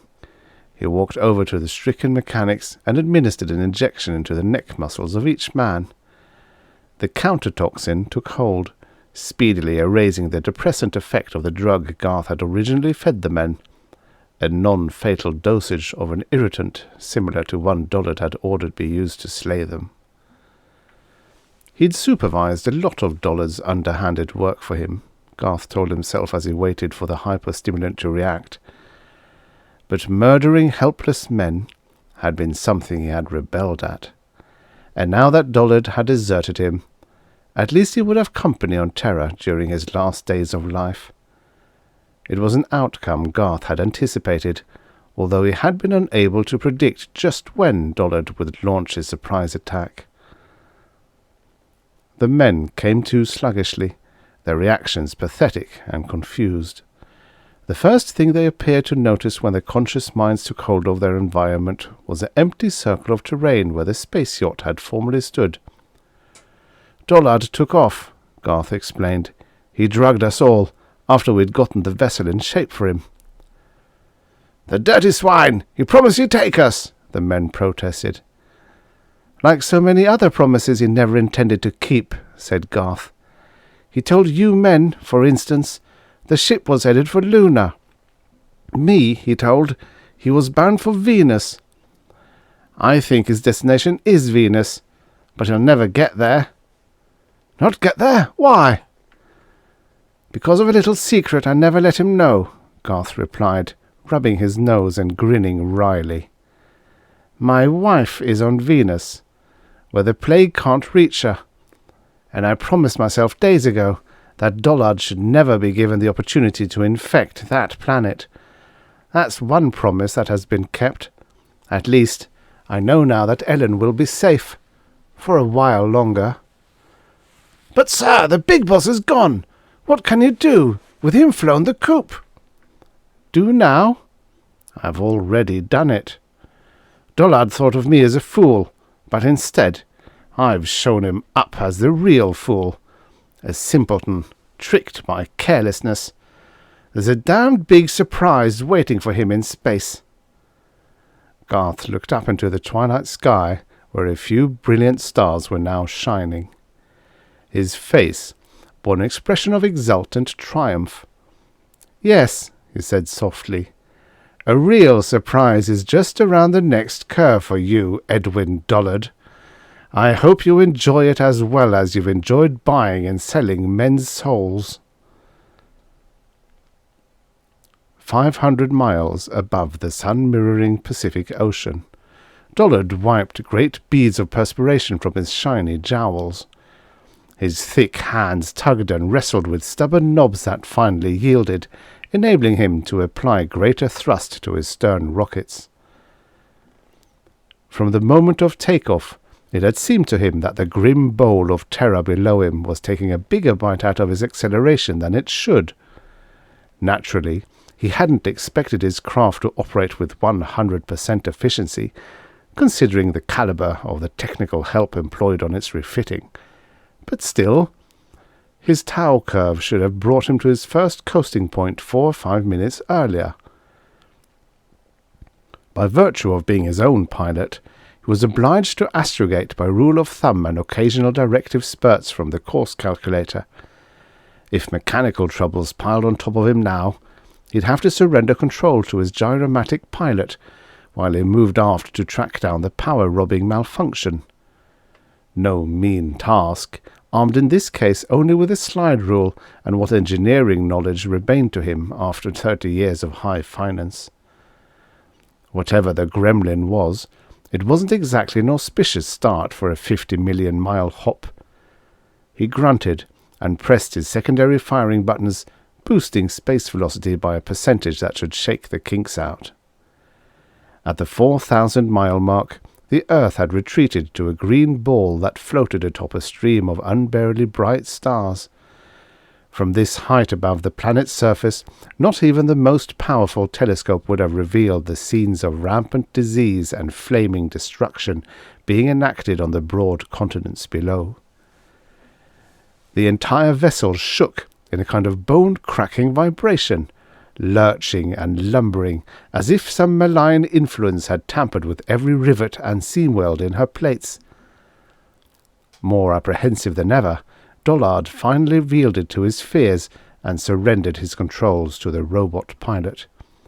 His huge body rendered almost weightless, he pulled himself along the rail guards of a catwalk that led to the unmanned engine room. Here he inspected every instrument dial to be found, although the readings on many of them were repeated on duplicates in the bow.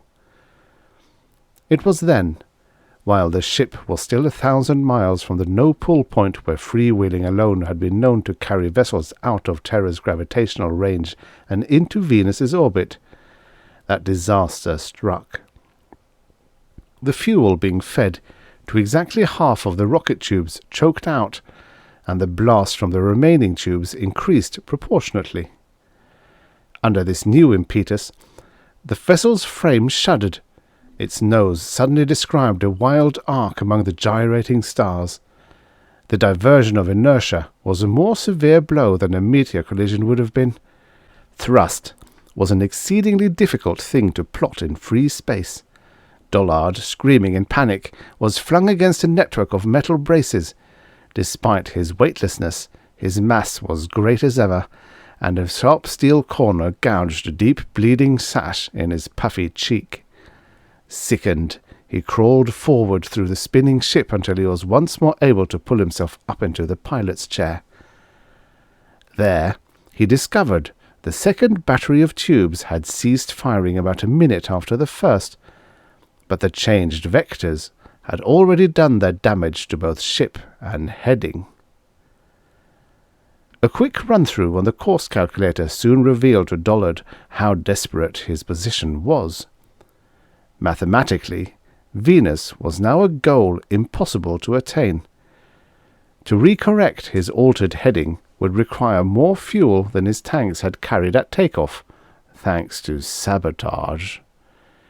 He also had the vast gravitational field of the sun to battle, a powerful sucking force, which if left to work its will, could grow insidiously from a gentle tug of a few millimeters per second to a powerful acceleration 80 times terrestrial escape velocity, and this without ever once relinquishing its hold on the slightest particle of mass in its grip.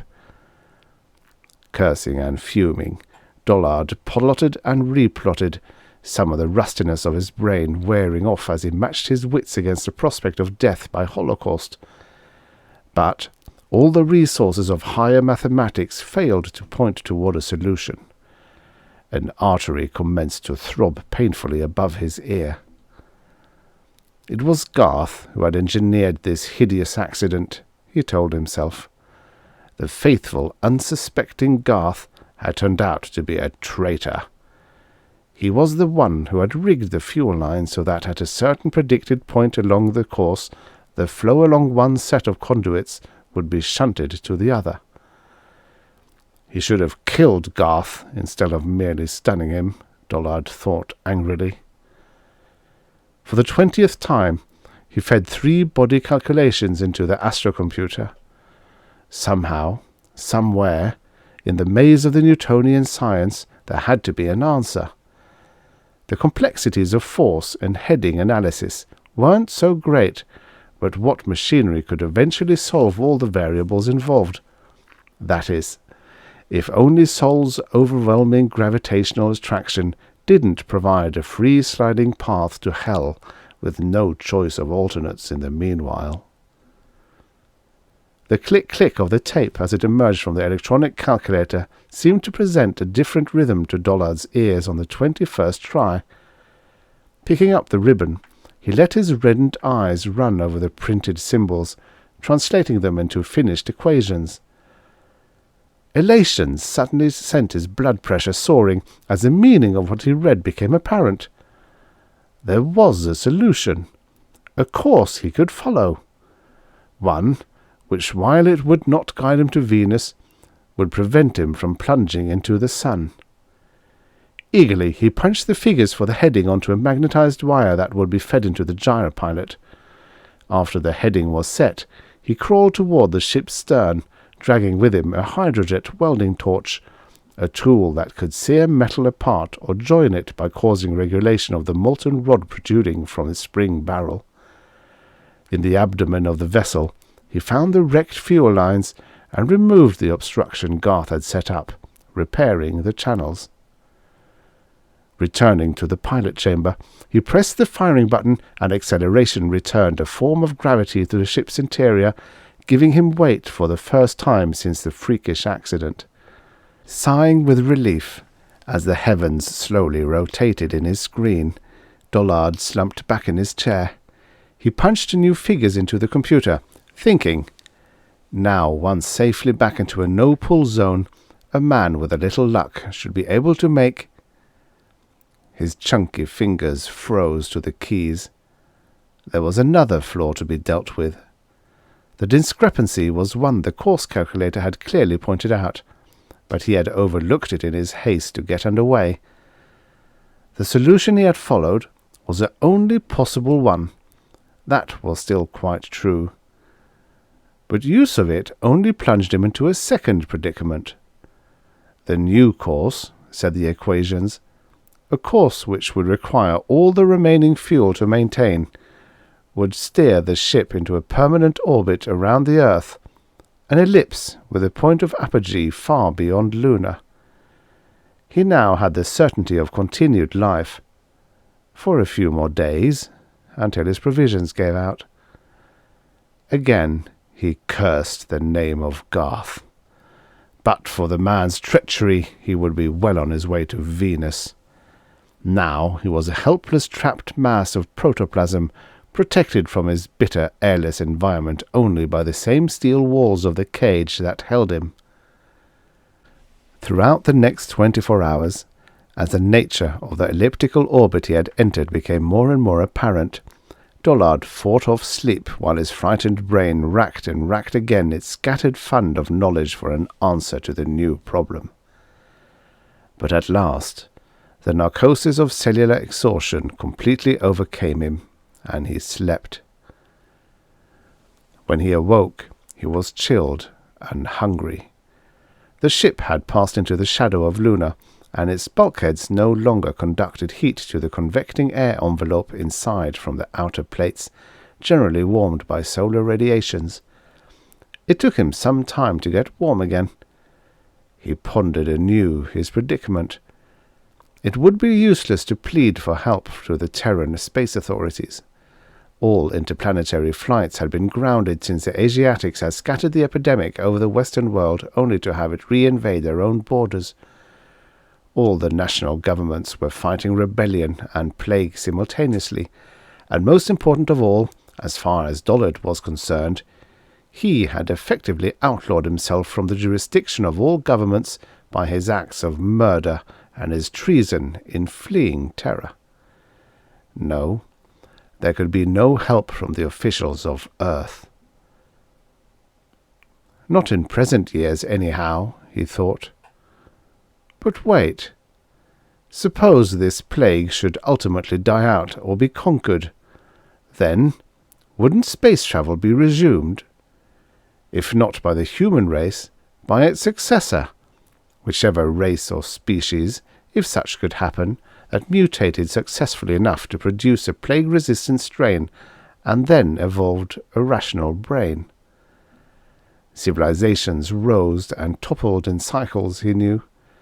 Sometime in the near future, or even the far future, another civilization would emerge on Terra, and another race would conquer the stars. But what value was that to him, if he would die in a few days from lack of oxygen? No, if he were to be rescued, it had to be soon. By the Venusian colonists? No hope lay there either. The second planet was an infant world, and its people, even if they succeeded in making space travel common, would be apt to avoid the Earth-Lunar system like the... He choked. There was no other word for it. Like the plague. Again, he was conscious of his brief chill. It aroused some elusive connection in his brain with a piece of information he had nearly forgotten. What was it? Cerebration set in as he sought to pin down the clue he wanted. He felt his body chilling. Chilling, he thought. That was it. Deep freezing. What cold was colder than the eternal absolute zero of outer space? Where could a person find temperatures lower than those in the celestial icebox that extended everywhere around him? Just outside his port window lurked enough chill to keep his body intact for 1,000,000 years. And in 1,000,000 years, who knew what cultures would learn to pilot vessels through space and come his way to revive him? Possibly alien cultures whom his superior genius for organizing would enable him to dominate. Already, the contemplation of such a possibility rendered the prospect so alluring he wondered why he was holding back. Why not step out of the airlock immediately? It was calm reasoning that deterred him. The realization that his scheme for survival was to meet success, he would have to lay his plans deep enough to meet every contingent possibility. Two things became immediately apparent as essential. One, he would have to adopt a method of self-freezing that would assure instantaneous cessation of his life activities without injuring his body cells by converting the water to ice. 2.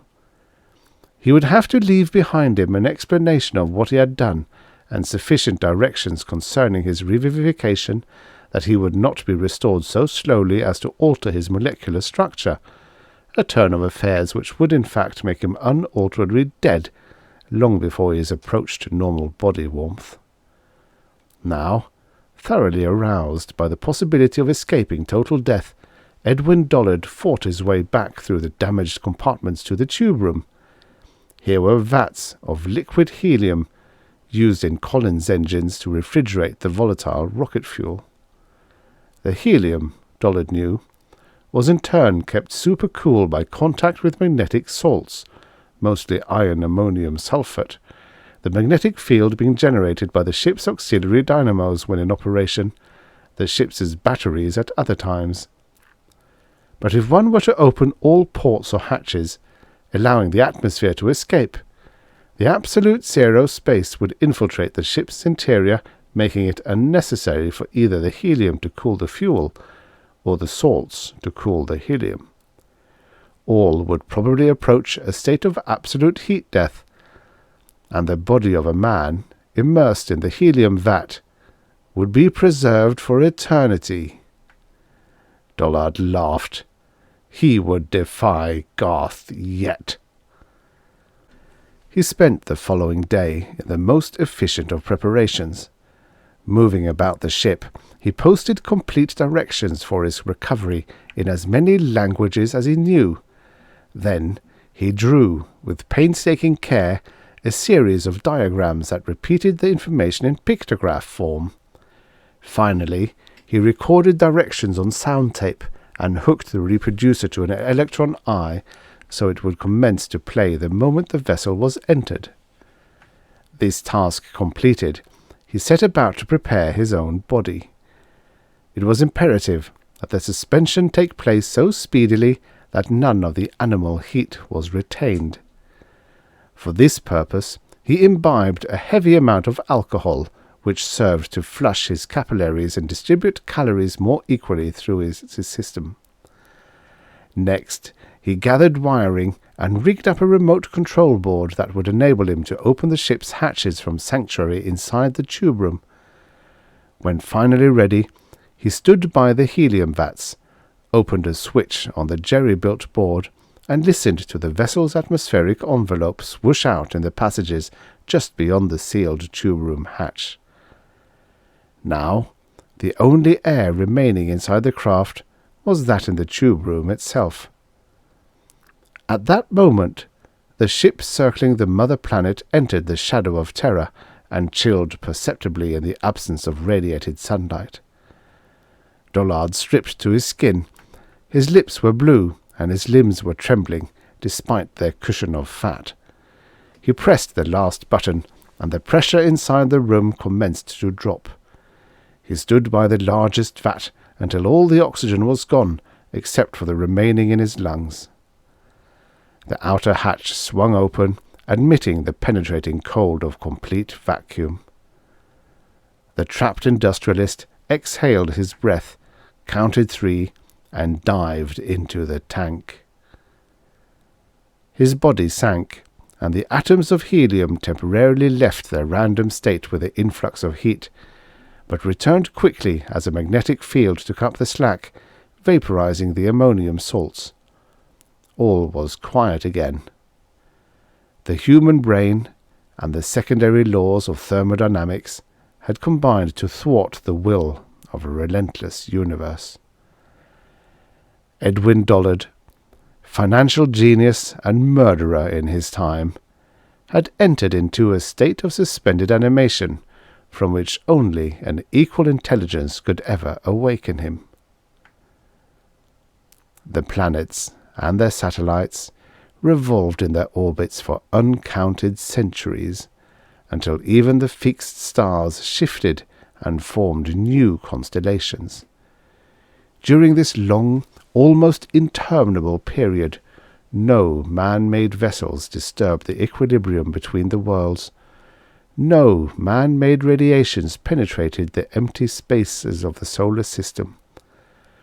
A wanderer from Procyon or Sirius, entering the neighbourhood of Sol, might well have suspected he had found 9 lifeless spheres pursuing a futile and purposeless course about their flaming parent. So immutable, however, are the laws of celestial mechanics, once set into operation, that Dollard's ship varied not a centimetre in his elliptical path during those endless dragging years. But organic life, by its very definition, is highly viable, highly persistent. It is capable of protracted existence in such diverse environments as the embedded hearts of meteors, or the currents of briny polar seas. It is likewise capable of infinite modifications under stress, such as glacial flow, cessation of moisture, loss of sunlight, or the rampant onslaught of bacterial disease. Hardiest of all forms of life, as proved in the last days of the reptilian age, are the carnivorous mammalian orders. These members are generally the most adaptable, intelligent, and ubiquitous of living types, and by their conquest of their stubborn environment they have proven themselves equally the fiercest. Thus, it was not surprising that eventually the derelict spaces between the inner planet of Sol were once again the scene of traffic. Not bristling traffic, perhaps, but sufficient to present concrete proof of new intelligent race had developed on Terra. Nor was it any more surprising to Edwin Dollard when Dollard awoke, aroused from his long sleep, and conscious in the passage of time of no more than a second's absence from the world of sense and light, that this life should have found him. He awoke, aware of stinging pain in his eyelids and the jabbing of 1,000 needles below the surface of his skin. A glaring white bulb suspended in an ice-blue ceiling dug into his pupils with relentless intensity. A voice, couched in a low-throated growl, spoke just above his ear in an unintelligible language. A second voice, farther away, answered with a guttural purring. Dollard slowly revolved his field of vision until it rested upon the first creature who had spoken. His eyes made out a man-like apparition in a white smock buttoned to a metal harness, a tall, lithe figure whose curiously pointed face regarded him with unblinking interest. "You are come too, I notice," the creature said, employing a rasping, blurred form of English. "I am Sher Khan, of the people of Tigur, detailed to interpret your meagre tongue, O frozen primate." "You're not human, but at least you're intelligent," Dollard snorted. "Where am I?" "On board a vessel of the Tigurian fleet, bound for the home planet." "Which one do you call home?" For reply, Sher Khan gestured towards a bulkhead panelling at the far end of the room. Dollard's eyes focused on a trimensional photomural of Terra. In the representation, the continental outlines of the planet were the same, but if the colours were reproduced accurately, then the Earth had lost the bulk of its polar cap and become a tropical world. The Sahara was a verdant green, while a great portion of the Amazon Valley was inundated by bluish seas. Dollard attempted to sit up. The struggle was what first caused him to notice his nude body was strapped by polished steel clamps to a long flat porcelain table. Rolling his head to one side, he discovered that the table's rim contained a long shallow trough which had not been scoured too clean. Deepening stains remained of whosever blood it was that had been contributed from the last autopsy performed on the surface of the table. "Why am I tied up?" Dollard demanded. "A temporary precaution," Sher Khan replied soothingly. The growl of his voice had now reduced itself to a monotonous purr, which reminded Dollard of nothing so much as a... But then he shook his head. No, that couldn't be. Mankind replaced by a thinking species of biped felines, descended from a race of giant jungle cats? The development was fantastic. "Precaution?" Dollard repeated. "You might have become violent, primate. Only a few anthropoids are extant now, and they are scraggly skulkers, hiding out in the brush of the second planet, the world you knew as Venus. But even so, many of them have been known to react quite viciously when captured. Then there are humans left. I see you recognize the difference between our race and yours at once. Shere Khan stiffened with pride. The gap is quite great. Dollard noticed a very faint striped pattern could be traced in the fuzzy growth on Shere Khan's bared arms. Yes, some members of the previous culture do survive, the feline continued. Puny specimens. We have been forced to hunt them down. Unfortunately, they breed slowly. I claim no kinship with them, said Dollard.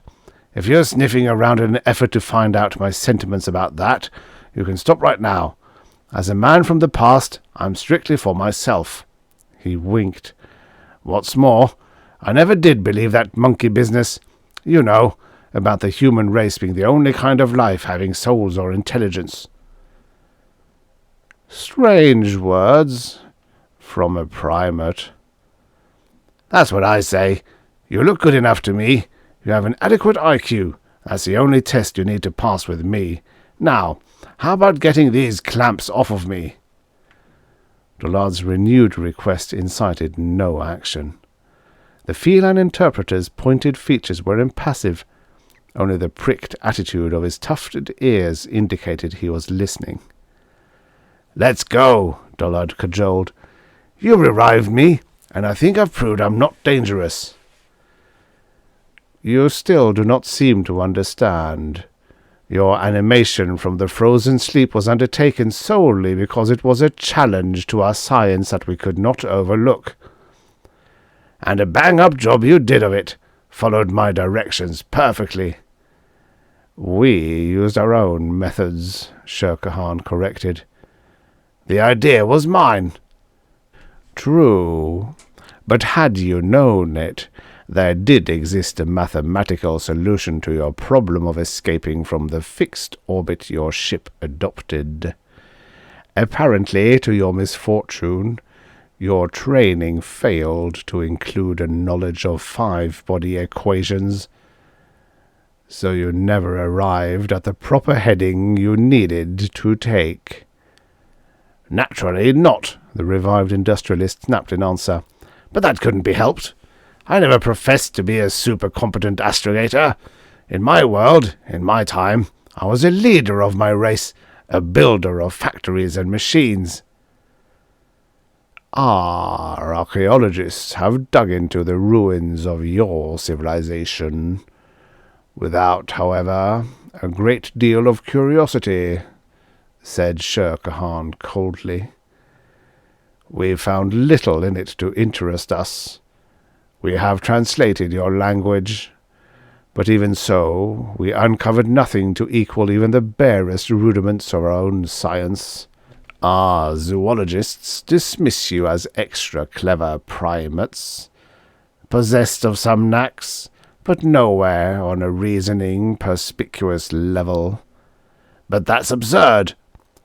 From our point of view, no. In fact, we still debate whether you primates could have been intelligent enough to have founded your culture without the aid of some early Tigurians. We Tigurians have been superior to anthropoids as far back as our own history goes, which is to the days of the Great Impetus, the epoch when our race was gifted with great powers and the primates degenerated. Nonsense, scoffed Edwin Dollard. Get me off this sadistic table, and I'll demonstrate how smart I am. He squinted, studying the feline's high-domed head and furry chin. Now I've got you pegged, he went on. You're just a specimen of what a jacked-up tiger would turn out to be, burned under a few million volts of hard radiation. You may be civilized, you and your people, but I bet it took you 1,000,000 years of high-speed evolution to do it. If it hadn't been for mankind's work with mutable bacteria, you'd still be chasing your tails under the palm trees. Shere Khan interrupted him, remarking, The art of vituperation and scolding always was a characteristic of the various simian species. We have an apt axiom among the people of Tiga. It might be translated, chattering man, empty brain pan. At that moment, it occurred to Dollard he was pressing his initial luck too far. No use antagonizing present company. "All right, I know when I'm bucking the system too hard," he replied cagily. "What do you intend to do with me?" For answer, the interpreter turned to the second Tigurian in the room, a creature who had stood motionless near the only exit, and uttered a flow of guttural syllables, climaxed by a high-pitched questioning note. The reply was forthcoming almost immediately, spoken in weightier, more deliberate tones. "The commander says you are to be presented to the leaders of our civilization," Shirkahan reported. "That'll take place when we dock at the home planet in a few hours. In the meanwhile, you may have the run of the ship." The feline pushed down a knobbed lever, and the steel clamp slid from Dollard's trussed form. His relief matched only by his quickened awareness of the need for caution in dealing further with his rescuers. Dollard took advantage of his release to stretch his aching muscles. Standing erect caused him a moment's dizziness, which he could not account for until he recalled that the alcohol he had drunk thousands, or was it millions, of years previously still remained in his bloodstream. Although the interior of the Tigurian's ship was suffocatingly warm, yet Dollard felt the lack of clothing with what amounted to discomfort. He described his feeling to Shirkahan, who told him his apparel had also been found in the circling space yacht. Equally well preserved by the cold of interplanetary space, the clothes would be brought to him immediately. After garbing himself, Dollard strolled about the Tigurian vessel. Its alien construction seemed to defy all the architectural principles familiar to a human's primate mind. Catwalks, especially, lived up fully to their name, appearing as mere unsupported ribbons that stretched across banks of throbbing molecular engines. Mechanics traversed these walks over fuel pits with graceful skill, despite the lack of handholds. Everywhere, Dollard noticed that members of the crew, when relieved of their tasks, immediately dropped off to slumber without need of intervening recreation. Slightly less than 6 hours after he was awakened, Edwin Dollard heard whistles scream through the length of the vessel, announcing planetfall would take place in only a few minutes. Shirkahan padded up to his side and informed him that he would have to rest in a padded cell while the landing took place. The muscles of his human body would not be up to the shock of deceleration, a magnified strain to which feline muscles had long been accustomed. Dollard obeyed. By now he was weary of his confinement aboard. He was anxious to get aground where he should meet the true leaders of Tiga. He could impress them with his superior abilities. Of course, it would seem strange to find Terra ruled by another species, but after all that was a contingency he had fully considered when he voluntarily undertook the Deepfreeze. Little by little, the first shock of encountering an alien culture seemed to be wearing off, yet he knew there were still many mind-twisting problems to face. Shortly after he had braced himself against the sponge-lined bulkheads, a great shock travelled transversely through the ship, followed by a dozen or more lesser shudders. Metal groaned and creaked all about him, and the room temperature noticeably increased. Left to himself, Dollard immediately began to formulate new plans. Searching his garments, he was relieved to find a pocket still contained the bag of glittering Certis diamonds with which he had hoped long ago to bribe Venusian officials. The gems might prove equally useful now in cementing his position with the Chigurians. He was angered, however, to find his flame pistols and stunner had been taken away from him.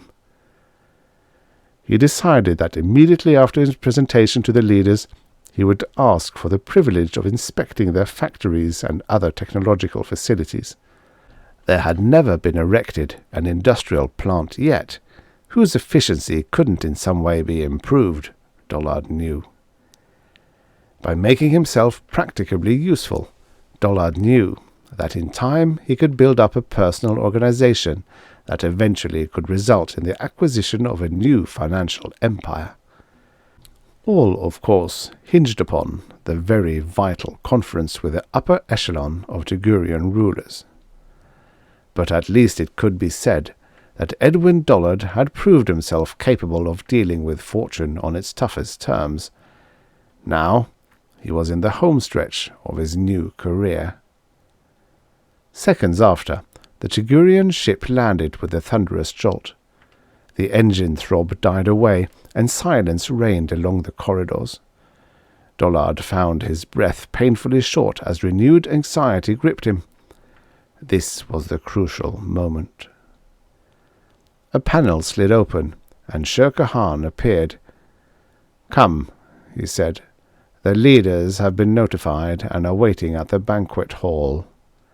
"Splendid," said Dollard, rubbing his hands together. "If things work out to advantage for me, I'll remember you, Sher Khan." The Tugurian's yellow eyes blinked as if he had not heard. Outside, Dollard's lungs expanded to draw in deep gulps of the luxuriant tropical air that characterized a warmer Terra. At a considerable distance from the nearly deserted spaceport, he saw that a brilliant city of high towers capped by narrow glass spires raised its shining structures to the sky. The sharp-pointed buildings could be seen to be interlaced with countless spidery cables and glistening bridges.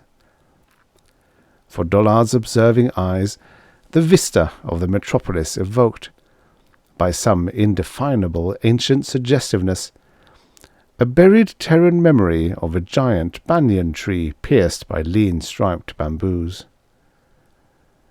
"Bengal, our capital," Sher Khan told him. "This way now." He pointed to a waiting air vehicle on the lonely drome. "In there, and you'll only have 5 more minutes." The feline nostrils wrinkled. 5 more minutes?" said Dollard. "Aren't you going?" "No, I wasn't invited." "I'm to go alone?" "Yes," Sher Khan replied. The prolonged effort of speaking in a strange tongue was reflected in his increasingly roughened tones. "I've been ordered to put you in a cage flyer. Then my job is done. The cage will transfer you to the leader's quarters, where all else will be done. Farewell, Primate. It has been interesting. I could almost swear that—" He paused. "Something troubling you?" said Dollard, who didn't usually concern himself with other persons' inner disturbances. He wondered now what instinct prompted this particular inquiry on solicitude on his part. "You trouble me," replied Sher Khan. "I could almost swear you had a high intelligence and a soul worthy of a Tugurian. But of course, I know that isn't so." "That's not what I meant," Dollard said fretfully. "There's something else." For a moment he felt like screaming. "Something you haven't told me." "Would you really like to know?" said Sher Khan. "I had thought it better that you didn't. But then, I have often been accused of strange sympathies for a Tugurian. I demand to know." "Then I must hurry. Only a few minutes remain. Let me try to draw you a mental picture, Primate. Your race, like ours, was carnivorous. You feasted on many delicacies, on species extinct like the steer, the pheasant, the squirrel. It was your very nature, your undeniable primal instincts, that made you enjoy the rending and devouring of flesh." "True," admitted Dollard. His body was now trembling. "I remember," continued Sher Khan, One of our archaeologists translated an account of how the primates of your time unearthed the body of a mastodon buried in the glacial ice. The mastodon flesh, a delicacy, was so well preserved that it was still edible, and so it was eaten. "I don't think I understand what you're getting at," declared Dollard. He looked anxiously about him, but the flat plain bore no shelter, or for that matter, no other objects save the waiting air vehicle and the recently landed spaceship on the drome. Lights began to glow in the far-off city. "The point is," said the feline interpreter, "that it would have made no difference to the primates had the mastodon been intelligent. They would have eaten him anyway. In your epoch, primates ate many domestic animals who differed less in intelligence quotient from them than differ civilized Tigurians from human primates like yourself. The gap today is much greater." "Then you?" "Not me. Only the leaders of my world, shall I say.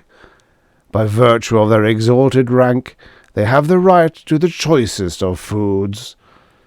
Since the dawn of our history, the flesh of primates has been our greatest delicacy, but it has grown scarcer and scarcer, until now it is virtually non-existent, and such specimens as are trapped are stringy and barely edible." Dollard looked down guiltily at his own plump body.